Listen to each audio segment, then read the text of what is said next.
Chapter 137. Duke, I'm begging you to. Lothar couldn't help it anymore and spoke with red eyes. Duque stared blankly at the dying Medivh, and also at Lothar, the Lion of Azeroth, who was about to cry in front of him. In his impression, Anduin Lothar was a hero with infinite loyalty and courage. Even when his country was destroyed, even when his two childhood friends died one after another, even when his own son died on the battlefield, he never showed his weak side. He was still like a flag, leading the Stormwind, leading the Seven Kingdoms, and even leading the entire alliance to victory in the future. Lothar was a hero with an iron will that would never admit defeat. However, the current Lothar was no longer the strong image in history, but it gave Duque a more realistic feeling. Yes, this was the living Medivh and Lothar. This was the real Stormwind. This was the Azeroth that countless heroes forged with blood and fire. Duque nodded gently. There's no need to say anything. I will fulfill your wish. I will inherit your will. I once told His Majesty Rin, if the destruction of Stormwind is inevitable, then I will change it for you personally. Now, although I haven't completely done it, I believe that with our efforts, the future of this kingdom's destruction has begun to be reversed. If inheriting your power and wisdom and fighting for the survival and hope of all mankind is my fate, then my choice is to accept. When Duque finished speaking in one breath, both Lothar and Medivh trembled as if they had been electrocuted. Medivh gently pressed on Duque's hand. Duque, as the new master of Karazhan, can you please bring in a few old friends from outside? I can still hold on for a while. Although the circulation of mana in the temporary magic circuit in Medivh's body was getting weaker and weaker, it seemed that what Medivh said was true. Duque decisively took over part of the authority that Medivh had handed over, and opened the barrier of the Mage Tower, that was still in operation in Karazhan. Medivh's voice rang outside the tower. Mother and a few of my old friends outside. Could you come in for a moment? The few mighty figures outside the Magus Tower who were nervously observing the situation exchanged a glance. The Red Dragon Queen flapped her wings and carried Aegwynn and Tyrande up. Several minutes later, not only the three of them, but also Windsor and some of the remaining soldiers arrived at Medivh's side. People surrounded the city in a dense mass. Aegwynn, on the other hand, knelt on the ground and hugged her son, letting Medivh's head rest on her thigh. Even though 800 years had forged her strong and firm will, at this moment, she was just the mother of a child, no different from the millions of mothers in the world. Ignoring his mother's tears, Medivh spoke in a weak voice. I, Medivh, former guardian of Azeroth, chief archmage of the royal court of Stormwind, declare in front of all the ladies and gentlemen present that my last wish is to pass on the Karazhan Mage Tower, and everything within it to Sir Duke Marcus. Beside him Lothar, who was supported by Windsor, also spoke. I, Anduin Lothar, 7th leader of the Brotherhood of the Iron Horse, Sir Stormwind, commander of the Stormwind Royal Knights, hereby confirm Medivh's last wish. I will convey his last wish to His Majesty King Langrin. When His Majesty completes the confirmation, Karazhan will officially complete the transfer of fief. This moment was destined to be forever fixed in the memory of all the spectators. Time flew. After Hua Lao passed away, many of them would repeatedly think about everything that happened at this moment. The death of the strongest mage, guardian of Azeroth, Medivh, symbolized the end of an era, and Duke Marcus's inheritance of Karazhan symbolized the beginning of a new era. Under the witness of so many people, Medivh used his weak fingers to draw an unknown symbol on Duque's palm. Duke could only feel that there was an endless amount of knowledge surging into his spiritual world like a tsunami. Perhaps at this moment, he still could not digest this knowledge, but Medivh had already very considerately helped him pack up and seal this knowledge. Before Duque reached the corresponding level, these spells that were too burdensome for the weak Duque would not be unsealed. In addition, there was also Karazhan. Similarly, a strange light lit up outside the whole of Karazhan. The huge Karazhan was becoming transparent and illusory. Medivh activated a magic device that could still work, and began to pull the whole of Karazhan into a certain void. Time passed quietly, and everyone in the workshop quietly watched the great mage walk towards the end of his life. Even though everyone now knew that Medivh was the one who opened the dark portal, and led the orcs into Azeroth, They couldn't hate this guardian who used all his strength to send Sargeras into the abyss in the last moments of his life. There was not too much pain, and there was no regret. Medivh, who was in his 40s, was held in his mother's arms. He quietly closed his eyes as Egwene hummed an unknown lullaby. After dozens of seconds, the last magic circuit in Medivh's body stopped. The god of magic, Medivh, smiled and passed away. After a full 10 seconds, after confirming that Medivh had passed away, Lothar and Duque bowed to all the spectators at the same time. Duque said, "Thank you for watching. Now please leave. In 5 minutes, Karazhan will temporarily disappear from the world of Azeroth. It won't be back in a short time." The Red Dragon Queen and Tyrant were the first to leave. These two important figures nodded in unison and left. Alexstrasza jumped out of the workshop. In the blink of an eye, a red light flashed, and she transformed from the sexy female warrior in bikini armor into a giant dragon that was dozens of meters long. She spread her wings and soared, and with a flap of her wings, she flew far away. Tyrant whistled, and a huge white tiger completely ignored gravity. It ran on the almost vertical outer wall of the Mage Tower in Karazhan. Tyrant sat down gracefully, and the white tiger let out a long roar before running down the vertical Mage Tower in an equally illogical manner. Lothar and Windsor were the second to leave. Lothar asked, "You seem to be staying in Karazhan for a while. Do you have anything to say?" Duque thought for a moment. If there are no accidents, Stormwind City can hold out for a long time. But if it really can't, then retreat to Alterac or Rapid Hold. I have prepared everything. Chapter 138. Windsor looked at Duque, hesitating to speak. Duque spoke first. "I've proven myself. Now it's time for you to prove yourself." With that, Duque threw the King's Protector to Windsor. "Its name is the King's Protector," Duque said with a double meaning. Windsor's body trembled. He stood at attention, holding the sword in his left hand and punching his chest with his right. "I, Reginald Windsor, swear on my life that I will not let you down." Lothar frowned.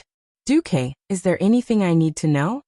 Duque didn't want to say it at first, but looking at Lothar's sincere and frank eyes, he still said, "Didn't you notice that we're missing someone?"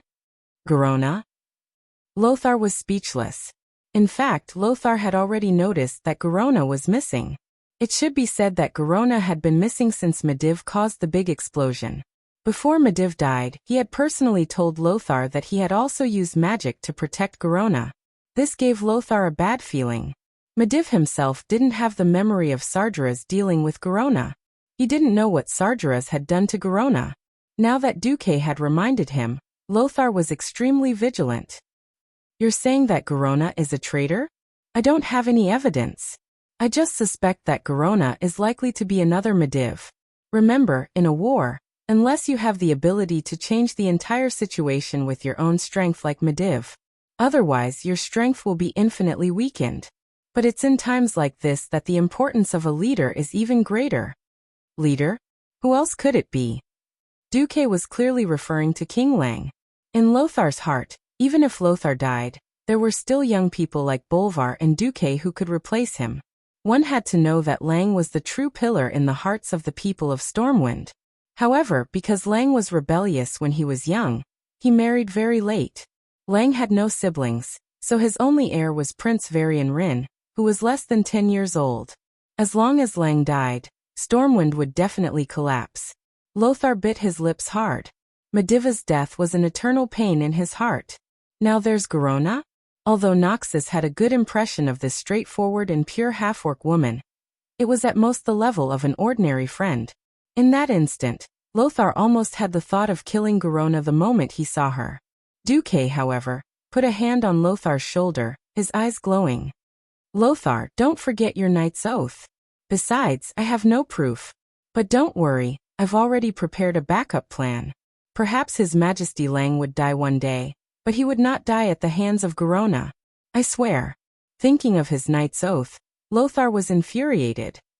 "All right, I'll keep an eye on her. I swear I won't kill a kind-hearted woman unjustly, but I also swear to protect my king." Duque smiled. "That's enough." Duque sighed inwardly. Aegwyn had just lost her son, so she definitely wouldn't want to lose her grandson as well. Just like in history, Garona, who had been sullied by Sargeras and Medivh, should now be pregnant with Medivh's child. Garona really didn't know whether to kill her or not. She was like a ticking time bomb. Lothar gave Duque a big hug. Come back when you're done. The future of Stormwind depends on you young people. Looking at Lothar, who had white hair at his temples, Duque was speechlessly touched.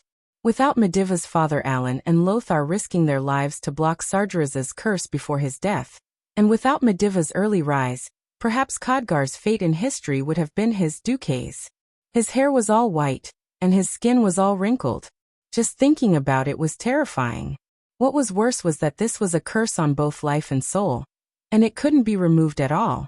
Even though Khadgar went to the Dreenii Shatrath city to study the holy light and train in seclusion, he still couldn't get rid of this curse after he came out and became an archmage. In comparison, he had only gone from a mere 14 or 15-year-old teenager to an 18 or 19-year-old youth. This was already the luckiest of the luckiest. After sending off Lothar, Windsor, and the others, as well as Aegwyn, who was holding Medivh's body, left, Duque suddenly realized that he was the only living person left in Karazhan. It was a little scary, but there was no turning back. Duque could feel that a part of his soul had begun to fuse with the entirety of Karazhan.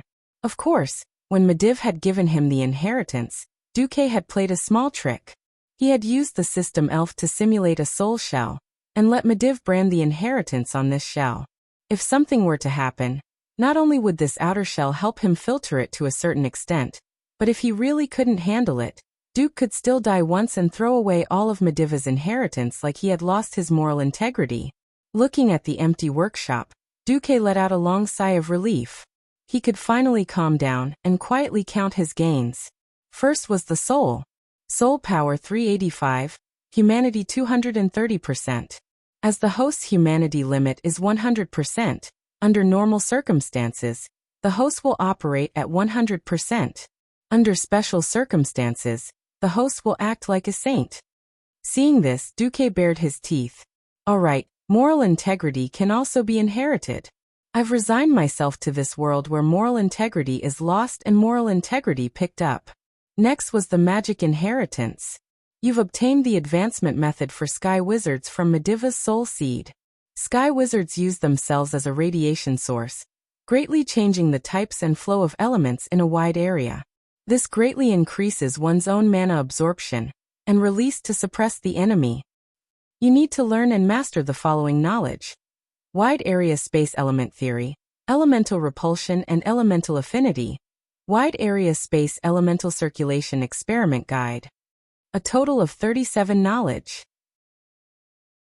Before you successfully reach the peak of Sky Wizard, all knowledge related to Morning Star Wizards will be sealed.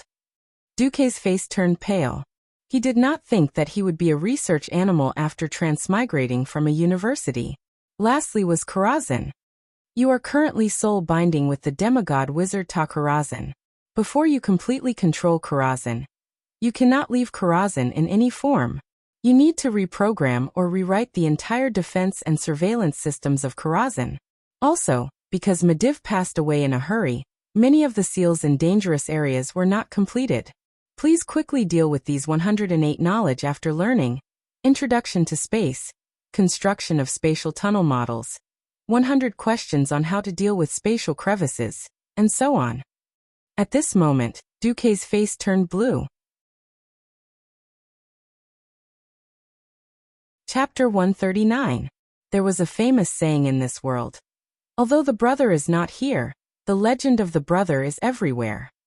Although Duque could not return to Stormwind City in time, Duque's heroic deeds had begun to spread through the mouths of other people who participated in the raid, as well as the official bulletin of Stormwind City. Of course, the official version was embellished. The general content was that the guardian Medivh was ambushed and trapped by the demon king Sargeras. Then the head of the royal knights, Sir Anduin Lothar, together with Sir Duke Marcus, raided Karazhan, which was once occupied by the demons. In the end, together with the rescued Medivh, they worked together to send the demon king into the bottomless abyss, and Duque made the final blow. In the process of killing the Demon King, the Great Guardian and the Chief Court Archmage, Sir Medivh, was unfortunately killed. With the approval of King Lang Rin, the fief of Karazhan was transferred to Sir Duke Marcus, who had made outstanding contributions in this attack, and Sir Marcus was promoted to Viscount. Hey, have you heard? That Sea King Duke Marcus actually killed the boss of the demons, Sargeras, at such a young age. I heard. He's really amazing. I thought he was very amazing in the past. At such a young age, he relied on himself to make such a big career. I didn't expect him to be so good at business, but also in the field of magic. He's more than amazing. He also predicted this war. Didn't you see that the javelin throwers he trained have become the regular army of the kingdom? Enjoying the treatment of first-class soldiers? God, I know that kid Goritza. He was originally a little gangster fisherman. Now he has 8 orc kill medals in his hands. Yes, I heard that the ones who killed the most were not the regular army, but the javelin throwers. They were all brought out by Sir Marcus. People were naive, and their impression of Duque had unknowingly deviated. In the eyes of a transmigrator, this was a typical example of a skewed story. But people paid more attention to things that were right in front of them, such as the orcs. People would only understand Duque from the things they came into contact with on a daily basis, and not from the exaggerated stories that were exaggerated in the taverns. They only knew that the only lifeline of the kingdom, the sea, was maintained by Duque's fleet.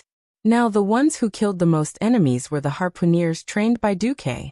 Well, people selectively ignored the shield beastmen who were charging at them. They also forgot that the harpooneers were killing from the safety of the fortresses. Those small fortresses were also invented by Duque. Then, it was Duque's fleet and the Naga warriors under Duque's command who risked their lives to enter the inland river to pick up the refugees and return to Stormwind City. People were curious about these large but friendly male Naga warriors. Even if these Nagas did not have a good temper towards humans, a life-saving grace was a life-saving grace. No matter how vicious the Nagas were, they could not change this fact. Once they fell into the river, even the strongest orc would not dare to say that they could defeat a Naga. This was not the first time the Horde had encountered such a situation. Heroic orc warriors rushed into the shallow water that did not even reach their knees in order to kill humans. In the end, the Naga did not fight the orcs at all. They waved their long snake tails and wrapped around the orc's leg, dragging the orc into the deep water and drowning him. What they got was the cheers of the refugees on the ships and the ugly expression of the orc commander. No matter which it was, the name Duke Marcus filled every aspect of people's lives. For a time, Duque became even more famous than King Lang. It's Viscount Duque's proposal again. He wants to organize the javelin cavalry in the western wilderness. It does not require much equipment, just a horse and training in javelin throwing. Even a farmer who only knows how to ride a horse can complete the preliminary training in 10 days. Lang looked at the report handed over by Makarov, who had become almost the full agent in Duque's absence, and suddenly smiled. It was not clear whether it was a smile of admiration or a bitter smile at Duque's evilness. In terms of war, Viscount Duque also seems to have amazing foresight. Bolvar Fetigan said in a manner that did not provoke the nobles in the hall. We must face up to a problem, and that is the loss of food. Although we can get food supplies from Alterac and Torrential Castle, the wet sea and various losses add up to a pound of wheat lost on the road. This is the result of our sailors' efforts to save it. Is that so? There was a low uproar among the nobles. When had the high and mighty nobles ever cared about such things? Only after losing their territory and placing themselves under the protection of Lang did they begin to care about such things. Bolvar's voice grew louder. But last year, someone spent a lot of money to organize mercenaries to clear out most of the monsters in the western wilderness. After losing 70% of the territory in the Elven Forest, the western wilderness has become the kingdom's largest production area. After the summer harvest, the western wilderness's summer grain this year is enough for the 500,000 refugees in Stormwind City to get through the following winter. And for every 100 pounds of grain shipped from the western wilderness by sea, there is only a loss of 5 to 6 pounds at most. Wow! This time, the nobles cried out in an exaggerated manner. At this moment Lang stood up. Well, there is no need for a vote on this proposal, I agree. Why do you always agree to Marcus' proposal? A former border count among the nobles muttered in a voice that was neither too loud nor too soft. Lang's eyes turned cold. Because it is correct, because it is beneficial to the kingdom and the people, I listen. If anyone has an opinion, you can put forward a more reasonable and effective proposal. I am also here to listen. If someone's 100 proposals are correct, then I don't mind listening to 100 proposals in one go. The nobles' complaints were actually based on the loss of power. King Lang used his courage to suppress everything. Lang's eyes were so clear, his face so resolute. In Lothar's eyes, history surprisingly overlapped, and his slightly blurred vision outlined an old picture full of historical feeling. In the picture, Thoradin the Great's last son was abandoned in the desolate Rapidstream castle. And then he and his last supporter led the people all the way to the southern part of the continent, all the way to the current Stormwind city, and almost built Stormwind from scratch. 1,000 years had passed, and many nobles had fallen into corruption. Lothar rejoiced. When the glorious impression of the late king was about to fade forever, at the moment of national calamity, the majestic figure of a young king overlapped with that of the late king. Lang Rin, a wise and great king. It was because of him that Stormwind still stood tall. While he was lost in thought, the voices in the council hall seemed to have been sucked out. For some reason, Garona, who was describing the strength of the tribe to the nobles and King Lang according to the scout's report, suddenly flashed her dagger. Chapter 140. Speaking of the participants in the Karazhan raid, Garona returned to Stormwind City before Lothar. Lang had always been puzzled about this. After Garona came back in a daze, Lang repeatedly asked about the situation, only to find that Garona's memory only lasted until she was knocked unconscious by Sardra's fear. Lang and Bolvar didn't blame Garona too much. On the battlefield, even the bravest knight might not be able to withstand a fear. If it was before the incident at the Dark Portal, Lang and Bolvar would have regarded Garona as a deserter. But now, countless battles had proven that if one didn't have a particularly strong will or skill, there was no way one could be immune to this thing. Moreover, when Garona returned, Lang had already received news that Lothar was injured but was fine, as well as that Duque was fine. In addition, with the news of Mediva's passing, Lang really didn't have much time to think about Garona, since one of his childhood friends was dead, and the other was injured. Because of that battle, although Lothar wasn't seriously injured, he injured his leg. Not only did he sprain his ankle, but in fact, during the big explosion caused by Mediv, the protective shield used by Mediv wasn't complete, and there were still several pieces of gravel that pierced into Lothar's injured leg. In the end, even though Lothar was burning with anxiety, no one dared to let Lothar ride the bumpy griffin. In addition, with Lang's strict orders, Lothar could only bitterly return in a carriage. Coupled with the changes in the battle situation, the front line in the Elven Forest was constantly moving towards Stormwind City. Lothar and his party had to go from east to west, almost crossing the entire Twilight Forest before turning north to return to Stormwind City. The poor vision in the Twilight Forest also greatly delayed the return of Lothar and his party. By the time Lothar rushed back to Stormwind City without much rest, they were already a full month later than Garona. Seeing Garona standing beside Lang, Lothar suddenly remembered what Duque said. As a half-orc, Garona did not have the right to enter the core of power in Stormwind. In Lothar's previous message, Lothar vaguely reminded Lang to be wary of Garona. He also secretly sent a message to his men to keep an eye on Garona. Garona was too harmless, but Garona's information was too important. When it came to the tribe, humans were completely clueless. Many military matters were related to her. Lang had also tried isolating Garona and sending someone to ask her if anything happened. Garona wasn't annoyed and answered every question. The problem was that the military situation was urgent. For example, the battle prowess of the various orc clans could be said to be uneven. For example, the Blackstone and Warsong clans were definitely ferocious. Not only were their individual soldiers strong, but they also had a large number of people. When the Beastmen invaded, they would often send out troops in units of clans. The second-tier clans were much worse off, such as the Thunder King clan. The unknown third-tier clans were even worse.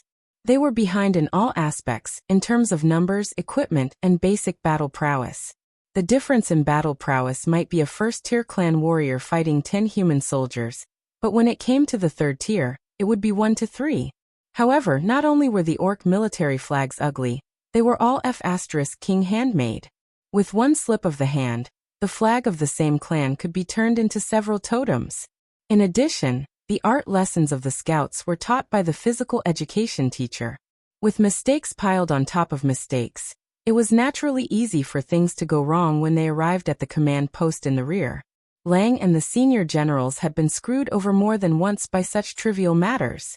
The most serious time was when they almost filled in an elite army that had been formed before the war. It was different with Garona.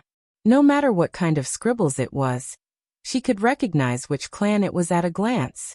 She could tell the characteristics of the clan, the number of people, and the battle prowess in one go. In the eyes of many officers, Garona was simply a treasure house given by the heavens to Stormwind.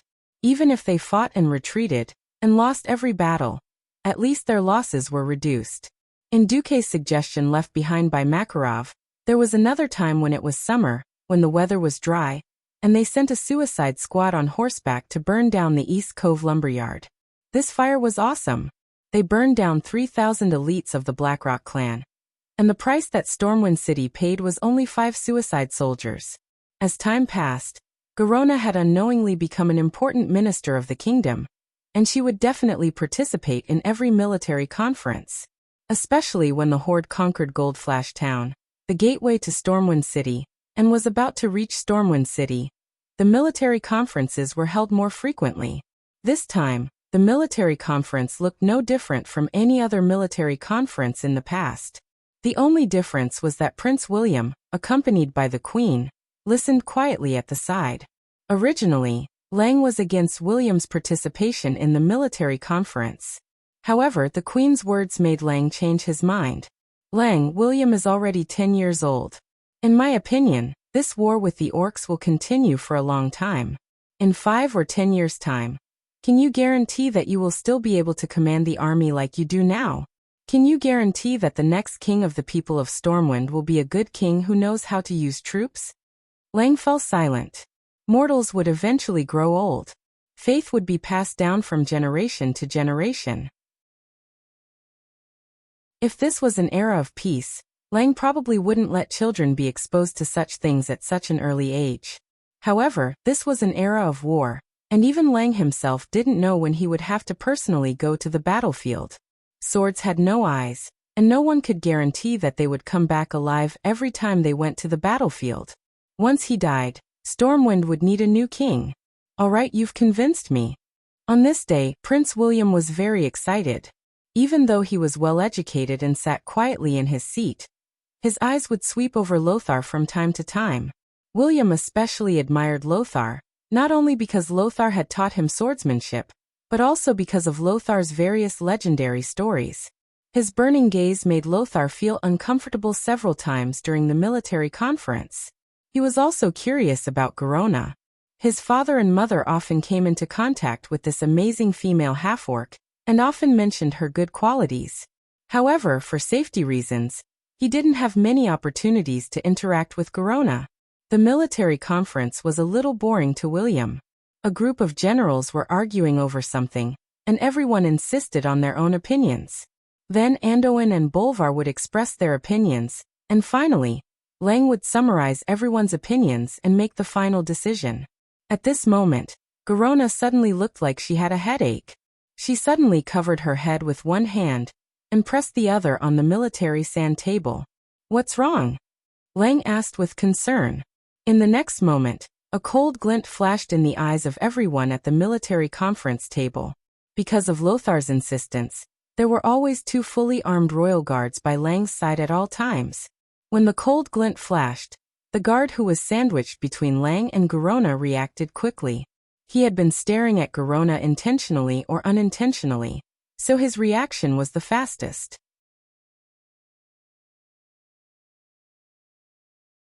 Chapter 141. He had 2 swords. One was a standard long sword, and the other was a short sword for close combat. At this moment he pulled out the short sword. If he had a third of a second, he could have unsheathed the sword and stood in front of the king. However, it was too fast. Garona's figure turned into a flash of green light. The cold light flashed. It was just a horizontal slash, but he couldn't dodge it. Even his movements and thoughts couldn't keep up. An amazing killing skill. Speed. Angle. Strength. They were all marvelous to the extreme. A red arrow of blood spurted out from the guard's throat. One had to know that the Imperial Guards were fully armed. The full helmet was only in the shape of a T.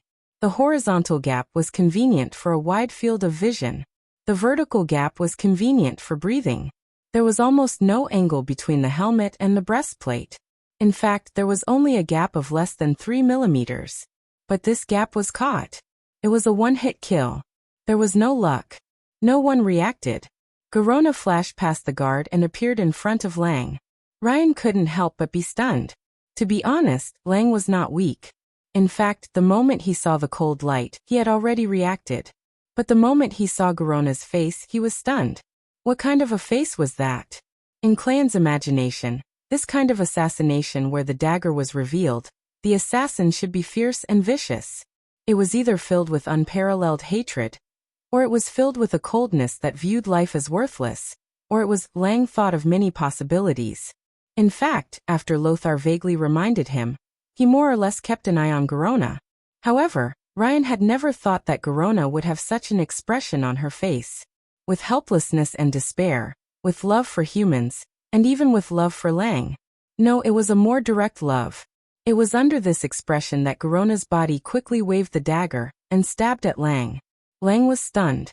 He was not only a wise king, he was also a kind king.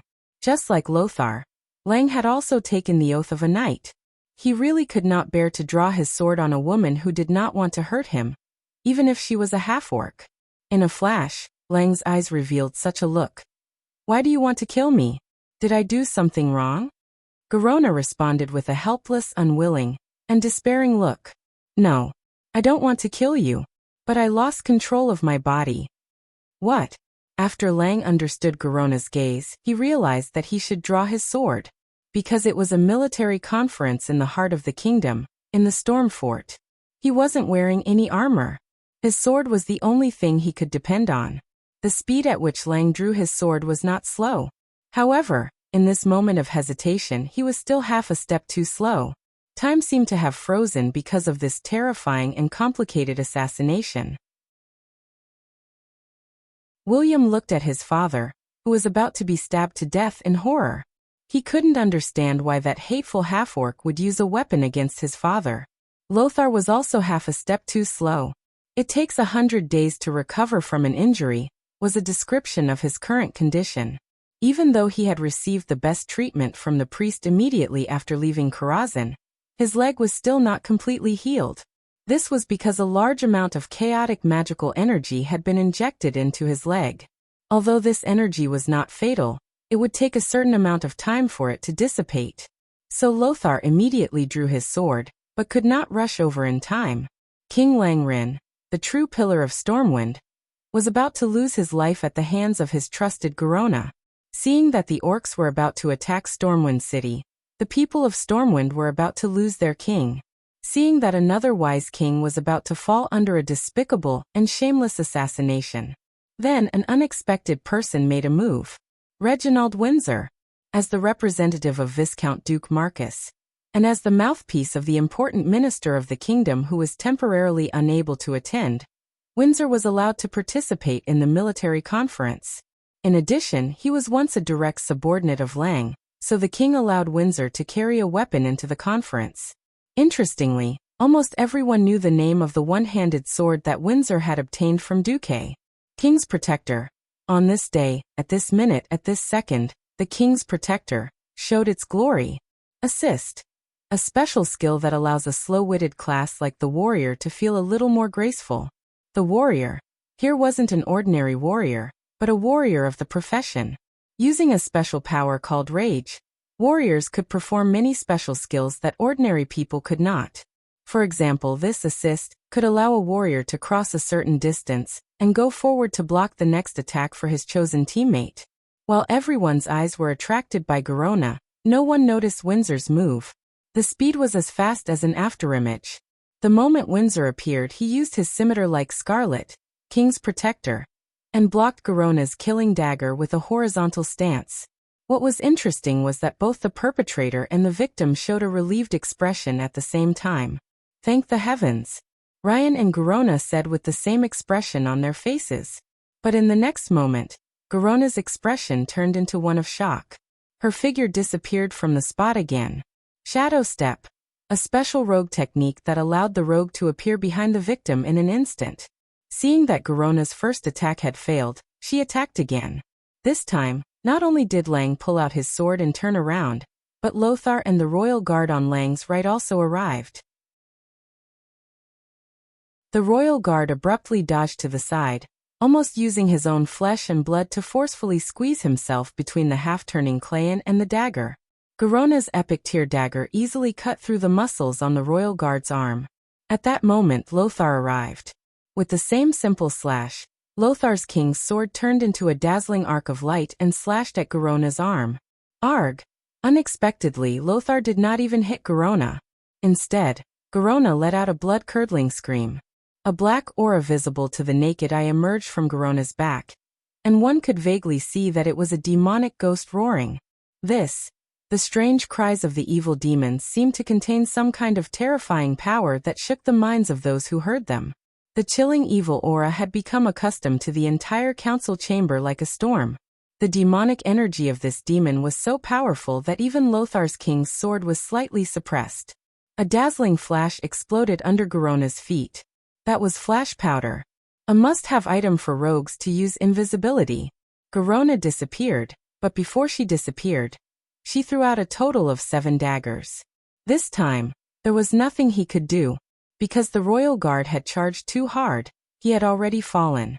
At this moment, Lang was completely defenseless. Lang did his best, but he only managed to knock down 2 daggers. The remaining 5 were all stuck in Lang's chest. Arg! Lang let out a blood-curdling scream. Garona disappeared, and everyone quickly surrounded her. Just when everyone was panicking, they found that Lang, who should have been mortally wounded, was not bleeding at all. The next second, Lang sat up straight.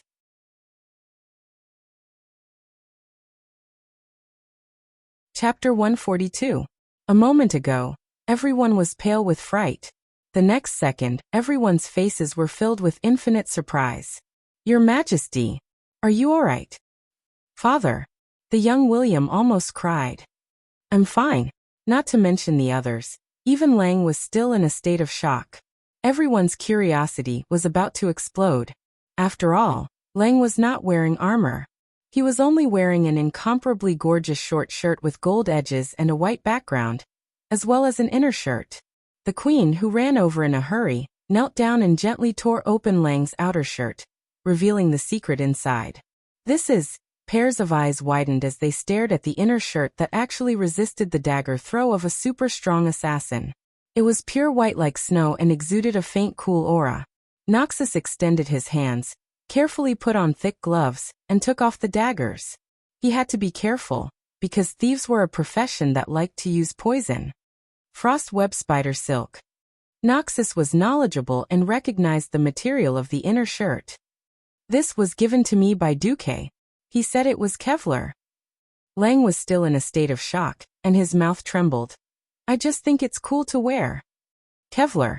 Windsor came up and corrected him. It was specially developed by Sir Marcus. It was woven with several magical materials, such as frost web spider silk, in a special way. Its defensive power is even greater than that of chainmail. There was an uproar among the nobles. So powerful. They all saw Lang's inner shirt. It was very light and very comfortable. They didn't expect it to have such powerful defensive power. After all, nobles could still protect themselves on the battlefield. Usually, it was a heavy iron armor on the outside, a chainmail made of interlocking iron rings in the middle, and a leather armor on the inside. Such a way of wearing it would definitely have great defensive power. However, it was midsummer, and it was very hot. Often, after riding a horse around in the sun, One would feel as if he had been fished out of the water. Even if one wore the simplest leather armor, it would still be extremely hot. Now Duque had actually invented such a light and high defensive shirt. This was really... No, even if I have to extort more money from that vampire, I have to get one back. This was the thought in every noble's mind.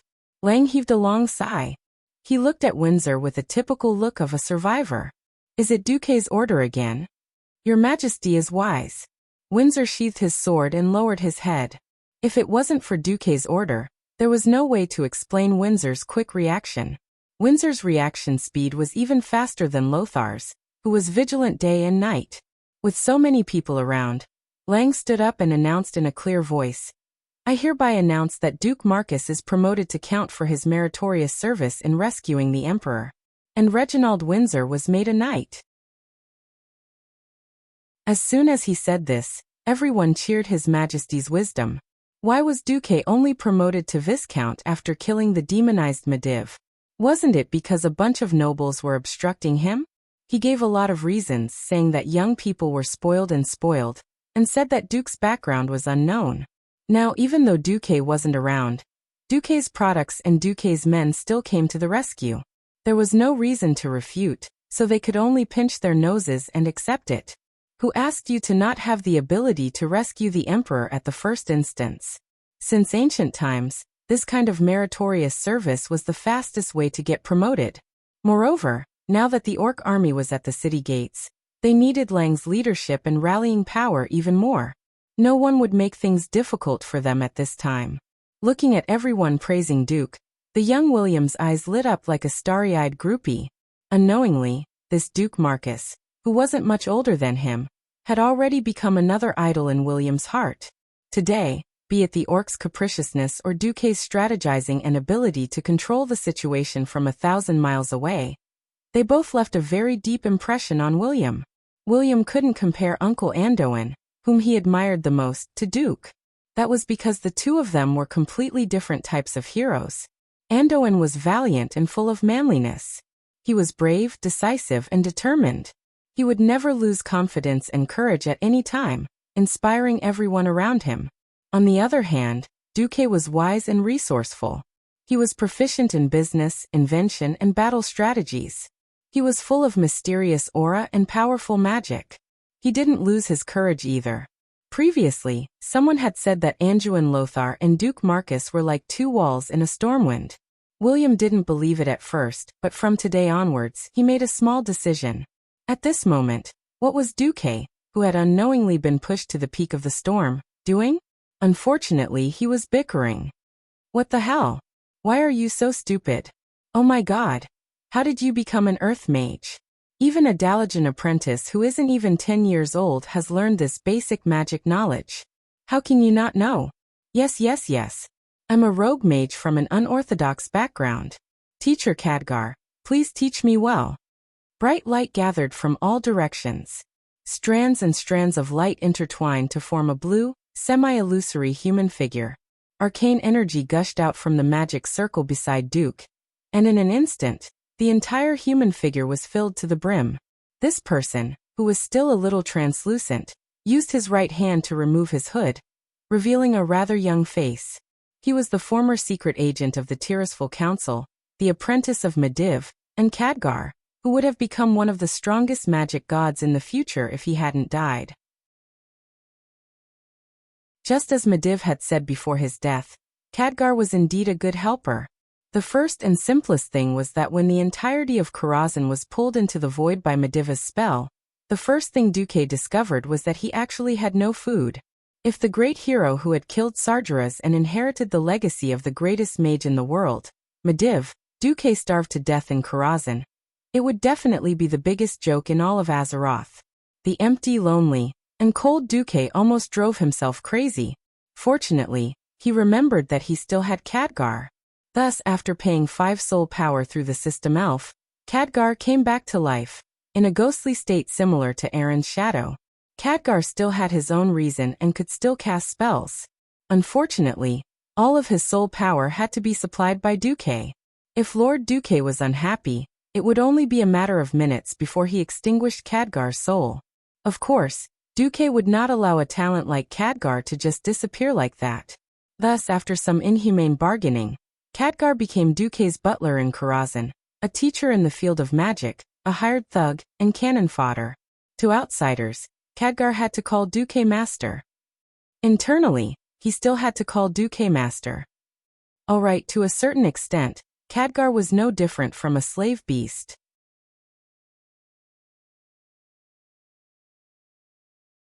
Chapter 143. How strong was Khadgar?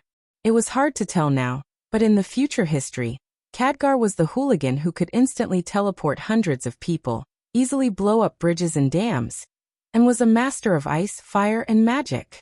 He was the king of hooligans, the king of hooligans. Perhaps it was because he was too strong that countless of his teammates died.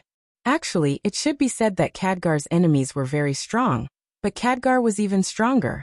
However, his teammates were not strong, so Khadgar survived while most of his teammates died. So what was Khadgar doing now? Well, he was baking bread for Duque. There was nothing he could do about it. Because Windsor had led his troops to attack the lower two levels of Karazhan, Hunter Atuman and Butler Moros had turned the world upside down. In the end, most of the food reserves had been destroyed in this battle. There was not much food in Karazhan to begin with, and now there was even less. The only good thing was that Khadgar had been here for a long time, and had struggled to survive for a long time. It was not wrong to say that he had struggled to survive. Karazhan was too big. The library alone had more than 28 million magic books, and that was not all. After taking over Karazhan, Duque found out that other than magic books, there were also more than 3 million books of various types. The library was the size of a football field, and there were as many as 3 digits. This was a very bad joke. Khadgar had once tried to eat, but because Butler Moros's servants could not find him, Khadgar had almost starved to death in the library. People were forced to do so. Khadgar had also been forced to learn the strange skill of hiding wheat, cutlery, or baked bread everywhere. As a library, and with the special spatial structure of Karazhan, every room was ventilated and dry. Khadgar had actually gone around a few times and found food that was not contaminated, enough for Duque to eat for a few months. However, there was no salt or oil, which made Duque want to die. How many months have you been eating this? Duque pointed at the things that could be called food. No, I forgot how long I've been eating for. Anyway, I can read and fill my stomach, Khadgar replied. Duque's face fell. As for you, Master Duque, I really don't understand you. Why are you so relaxed in areas that mortals can't do, but often get stuck on small mistakes that even a mage apprentice wouldn't make? Khadgar found an oven to bake bread while watching Duque fiddle with the giant golem. That's right. Why do you have to call this golem the curator? This is love. Feelings. Young man, understand? What kind of library has such a fierce librarian? Khadgar muttered softly.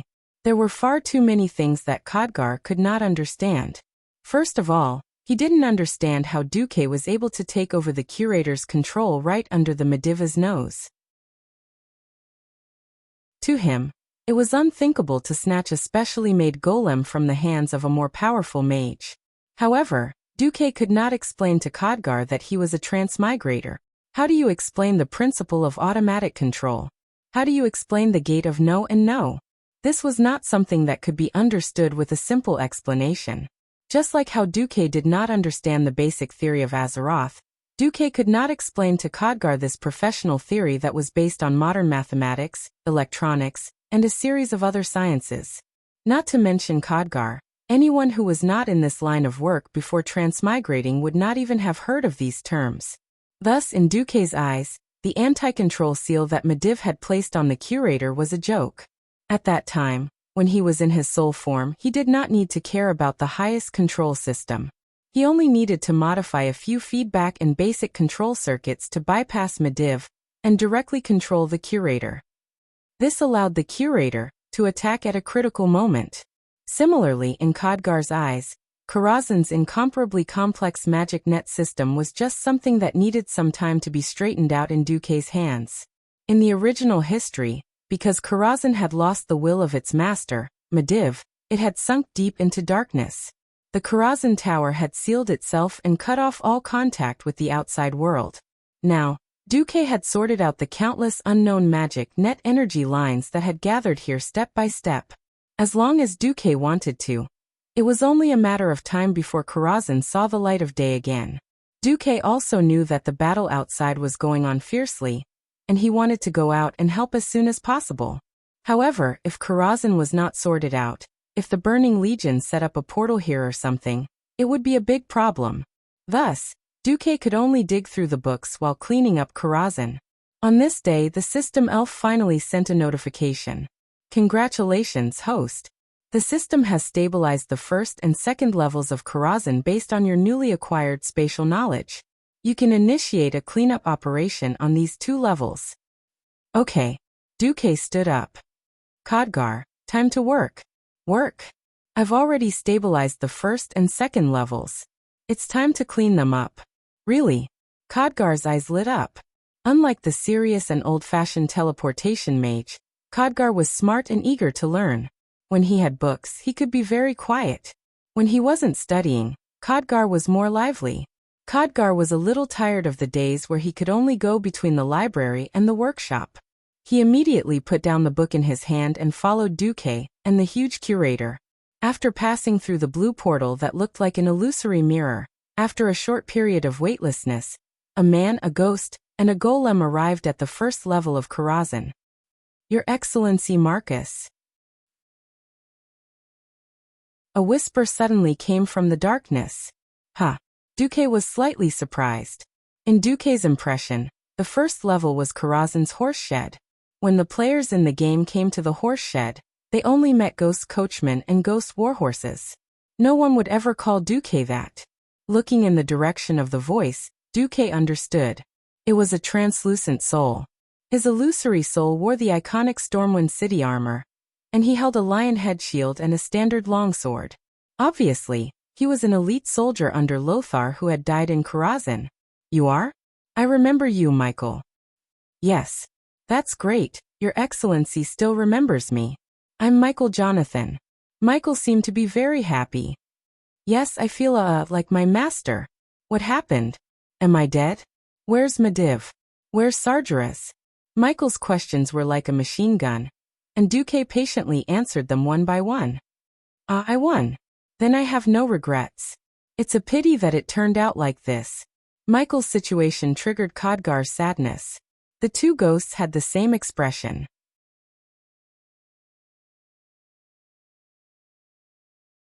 Chapter 144.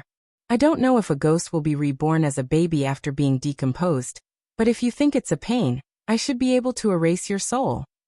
For some reason, a 3D model of Karazhan appeared in the system prompt.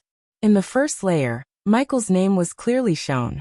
On Michael's note, in addition to unable to leave Karazhan, it also clearly stated that there was an option to erase the soul. For some people, existing in the form of a ghost might be a form of torture. So Duque gave Michael a choice. Michael looked at Khadgar, who was also a ghost next to Duque. What about you? I've seen you before, Mage Khadgar. Why did you choose to continue to exist in this world? Khadgar was stunned for a moment before replying. I don't think I've lived long enough. There are too many new things in this world that I haven't seen yet. As long as I'm allowed to browse through the books of Karazhan, there's nothing wrong with being Master Duque's servant. Duque secretly complained. No wonder you're willing to listen to me. It turns out that the books are your master. Michael thought for a moment, then turned around and bowed to Duque. How about this? If there's nothing you need me for, then I have nothing to miss since I sacrificed myself to protect Stormwind and Azeroth. Then at this moment, the system suddenly gave Duque a shrill warning. Warning! Warning! According to your newly learned space theory and other knowledge, it has been detected that a space passage will be forcibly opened in 72 hours. After calculations, it is a 92.7% match with the demon army that Sargeras summoned. According to the energy level of the spatial passage, it is estimated that there will be more than 100 low-level demons and no more than 5 mid-level demons attacking. Then, an unusually bright red countdown appeared on top of Duque's retina. Duque's expression changed immediately. Holy sh*t.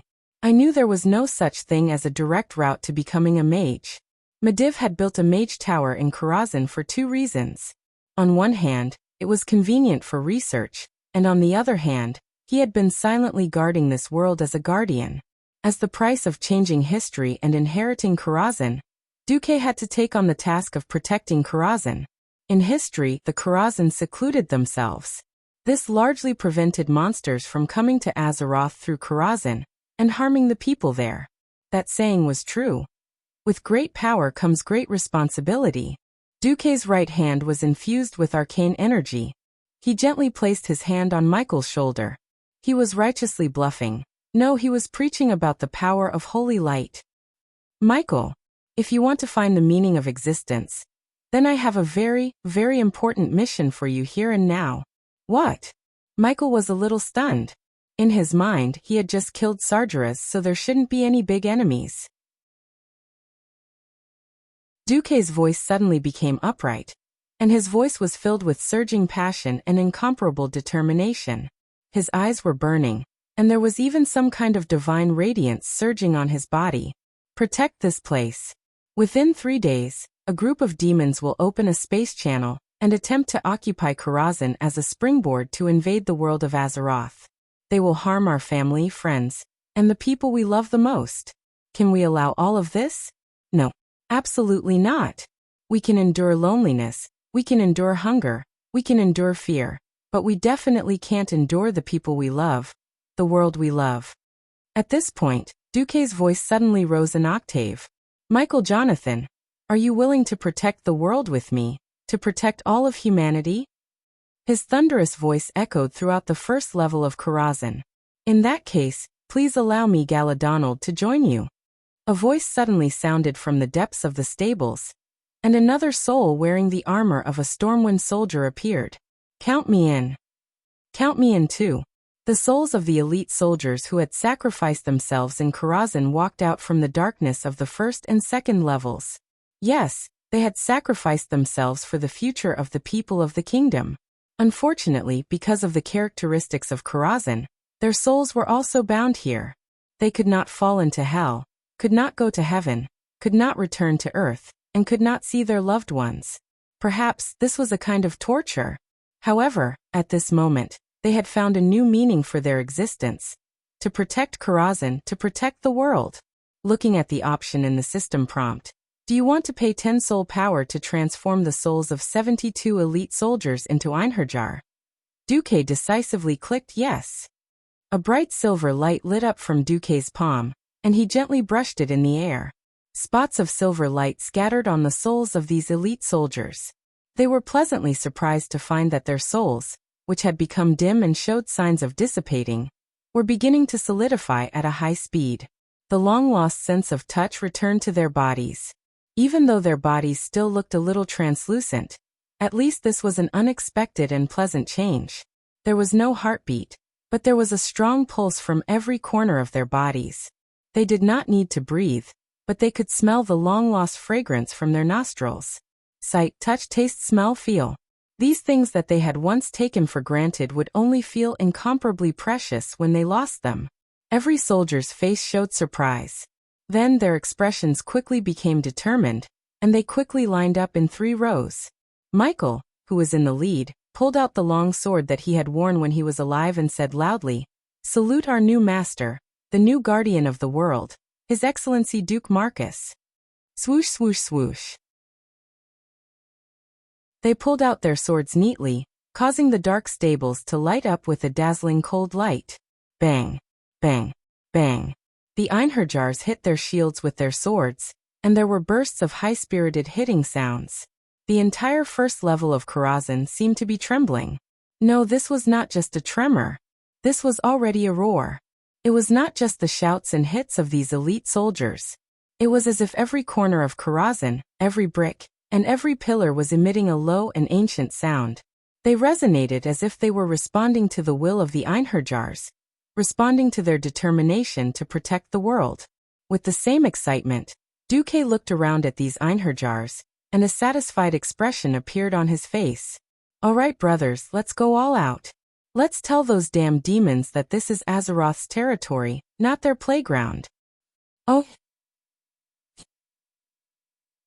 Oh.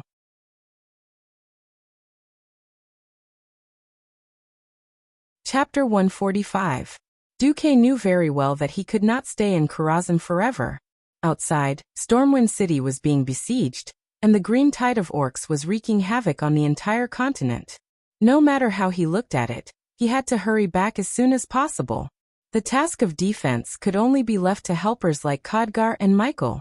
Although the Einherjars might be of a higher level than the original elite soldiers of Stormwind City, dealing with demons was like dealing with orcs. There was no point in simply relying on numbers. As long as it was not someone like Noxus who had entered the realm of heroes, no matter how experienced an elite soldier was, they would not be able to win against a demon. Duque suddenly recalled a game he had played before. Coupled with the Mechanical Traps Encyclopedia that he had found in the Mediv library, Duque had an idea. 108 magicians' hands immediately appeared. They flew around the first and second floors of Karazhan.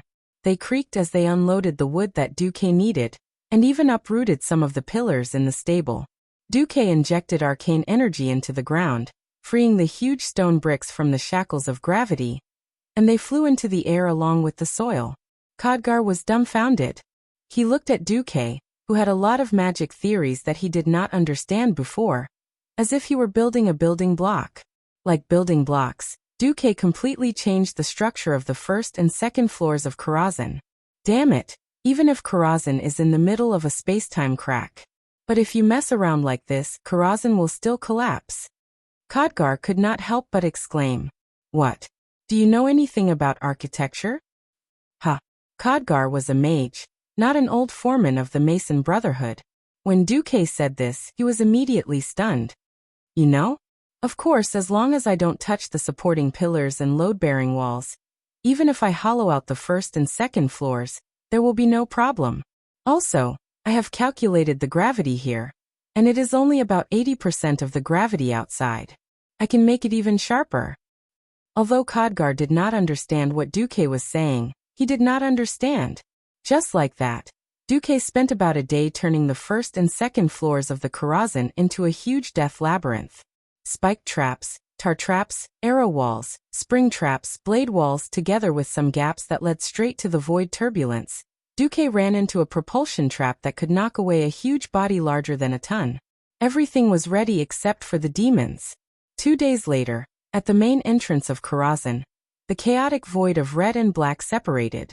A thick green light that was not too dazzling, like the light of moldy pea soup in a dark cuisine, illuminated the main entrance of Karazhan. In Duque's perception, it was an evil aura that pierced through the chaotic void. The unknown world connected directly to Karazhan. A huge crack was forcefully torn open in space, and some kind of magic was rapidly reinforcing the crack. A terrifying aura, so evil that it was almost tangible, gushed out from the portal. Duque, who was sitting at the end of the second floor, could also quickly smell the unpleasant aura. Beside Duque, Khadgar's expression changed slightly. After seeing Duque nod, he walked in front of a crystal ball that was flashing with arcane light, and pressed his hand on the crystal ball. It was a soul crystal ball that could connect to the spirit seas of all the Einherjars on the first and second floors. The guest has arrived. I repeat, the guest has arrived. As soon as he finished his sentence, a huge red gauntlet appeared at the entrance of the portal. The next second, a humanoid demon over 5 meters tall with crimson dragon wings stepped out of the portal. His entire body had explosive red muscles, and he wore heavy armor. His head was a bit like a rough orc's, but there were huge horns on his head that orcs did not have. He had a pair of powerful legs like those of a goat. Not only were they folded back, but they also had huge hooves. The blazing flames that wrapped around his body contrasted with his huge body, making this apocalypse guard look extremely ferocious and terrifying. Kill all those who resist here. Master Sargeras will not fall in a place like this. Search. Search for him. Even if this place is completely destroyed, we must find the passage to Master's location.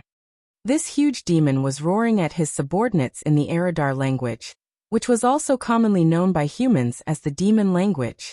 Countless terrifying figures rushed out from his side. There was a demon hound that was completely red and had 4 limbs on the ground. It had 2 long black and white tentacles and 2 huge bull horns. There was also a demon guard that was bare-chested, had indigo skin, and had strong chest muscles. Apart from their bare upper bodies, the demon guard's arms and waist were covered in heavy armor that was mainly red with white edges. Long crimson horns grew out from his head and back. There was also a void demon that was covered in armor. Its true form was actually an inverted triangular dark blue energy body.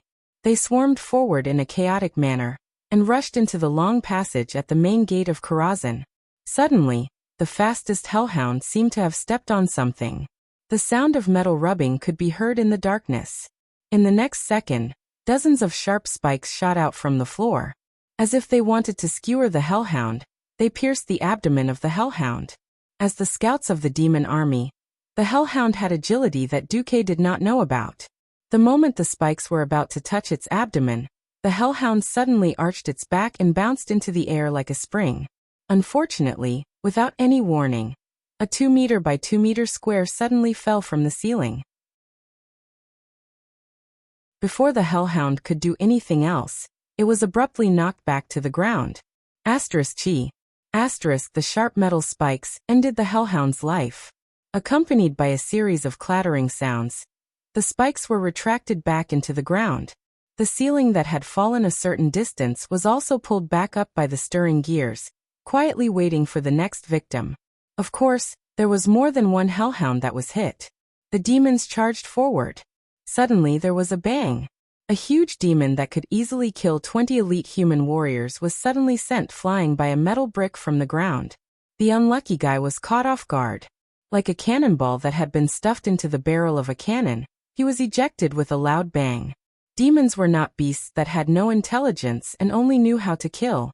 They were shocked by the strange situation. Their eyes followed the figure of the victim until the victim hit a wall and stopped. Only then did their eyes start to focus. Before they could shift their focus, 3 sets of crossed giant axes suddenly popped out from the seemingly ordinary wall. Those axes were ridiculously heavy even when carried by ogres. The axe blade, which had a diameter of more than a meter, could easily chop off a dragon's neck, let alone a demon. With a chilling glint, the demon only had time to scream before the cold gleam of the axes flashed across his body. On the wall, there were only a few deep cracks, splattered demon blood, and scattered pieces of flesh that could no longer be pieced together. What's going on?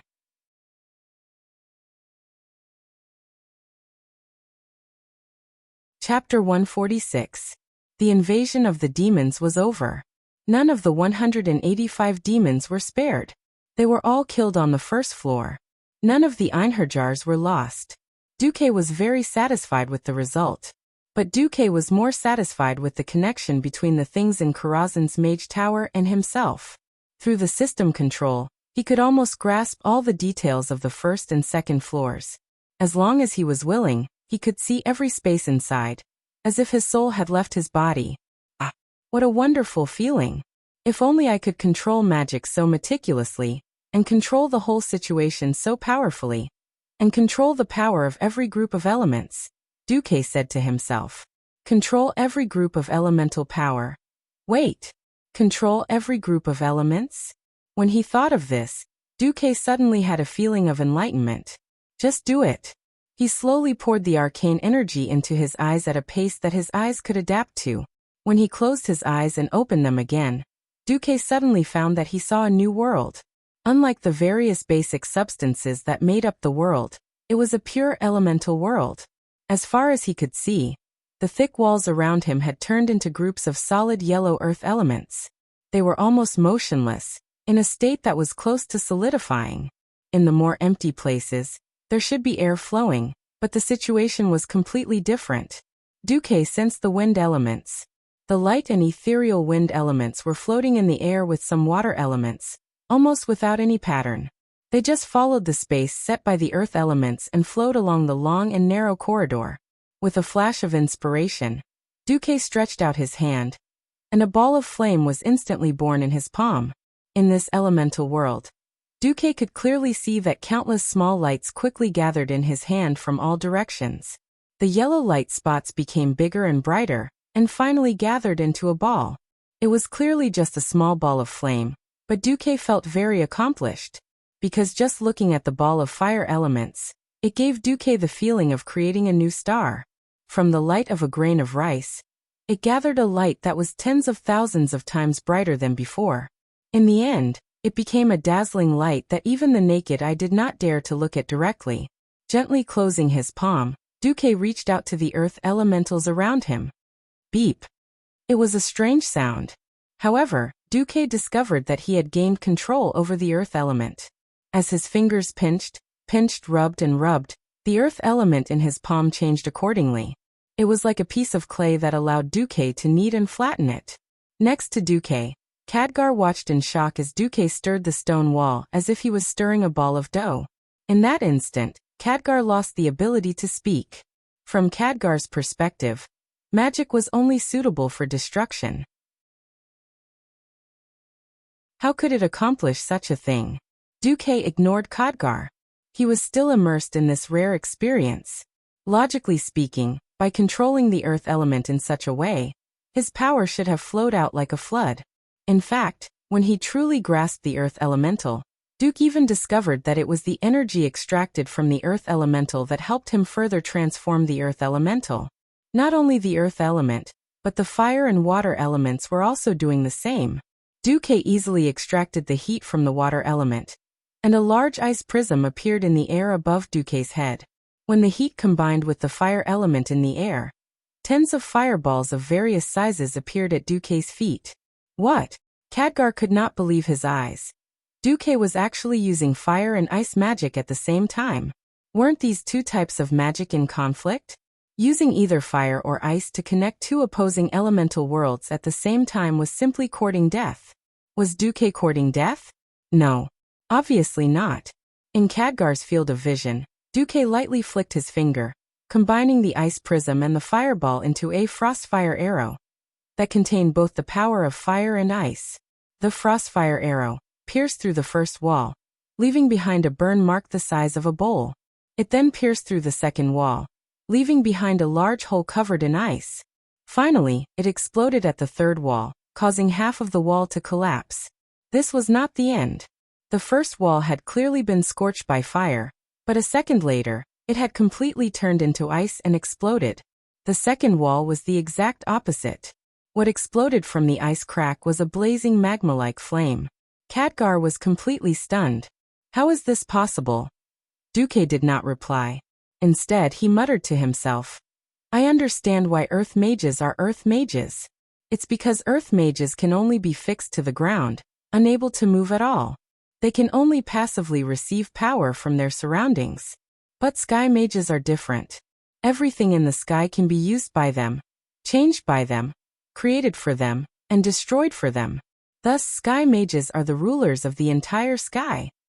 As the word ruler was spoken, Duque felt that in his spiritual world that had been lost for a long time, in that dark and chaotic world where he could not find his way forward, a bright light seemed to flash. That light was like a spark that set a prairie ablaze, splitting into two into four, splitting endlessly. In just a moment, Duque's entire spiritual world had been lit up, and the endless flames had finally heated up the entire spiritual world. Brighter and brighter, hotter and hotter. Then the illusion of light in the spiritual world shattered, turning into information that Duque could understand and the system elf could accept. Countless green lights and characters appeared on Duque's retina, finally turning into a line of extremely eye-catching green characters. Congratulations, host. You have successfully become a sky mage. Duque suddenly realized that this was the legacy that Medivh had left for him. If he did not accept Karazhan, he would not have started to modify space. If he did not modify space, he would not have had a deep understanding of space.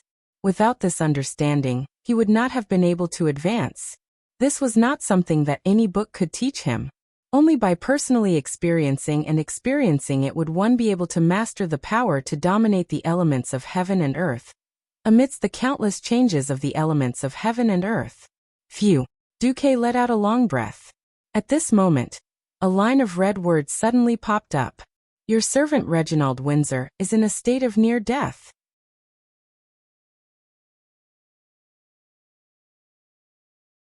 Chapter 147. Was Stormwind going to be destroyed? This was what every citizen of Stormwind had been discussing in private for the past few months. The orcs were too terrifying. Every survivor of the orcs was telling their fears to others. If it wasn't for King Lang, clad in dazzling golden armor, patrolling the walls of Stormwind 3 times a day, perhaps this unease would have spread endlessly. Langrin, Anduin Lothar, and Bolvar for Dragon. The 3 of them had become the backbone of the people's hearts at some point. Looking at the walls that were getting thicker and taller, looking at the huge archer towers and catapults that were growing a story higher every day, the people's hearts were finally a little comforted. Standing on the outer wall of Stormwind, and looking at the dense forest in the distance for a while, Lang retracted his gaze. The original outer wall of Stormwind had been modified beyond recognition. After the outer wall was almost doubled in thickness with that magical cement, the height of the wall had also increased by half. Not only that, there were 2 more walls outside the outer wall, and 2 huge hunting spaces between the walls. According to the blueprint, this was called Barbican. The 3 walls were connected by a relatively narrow passageway.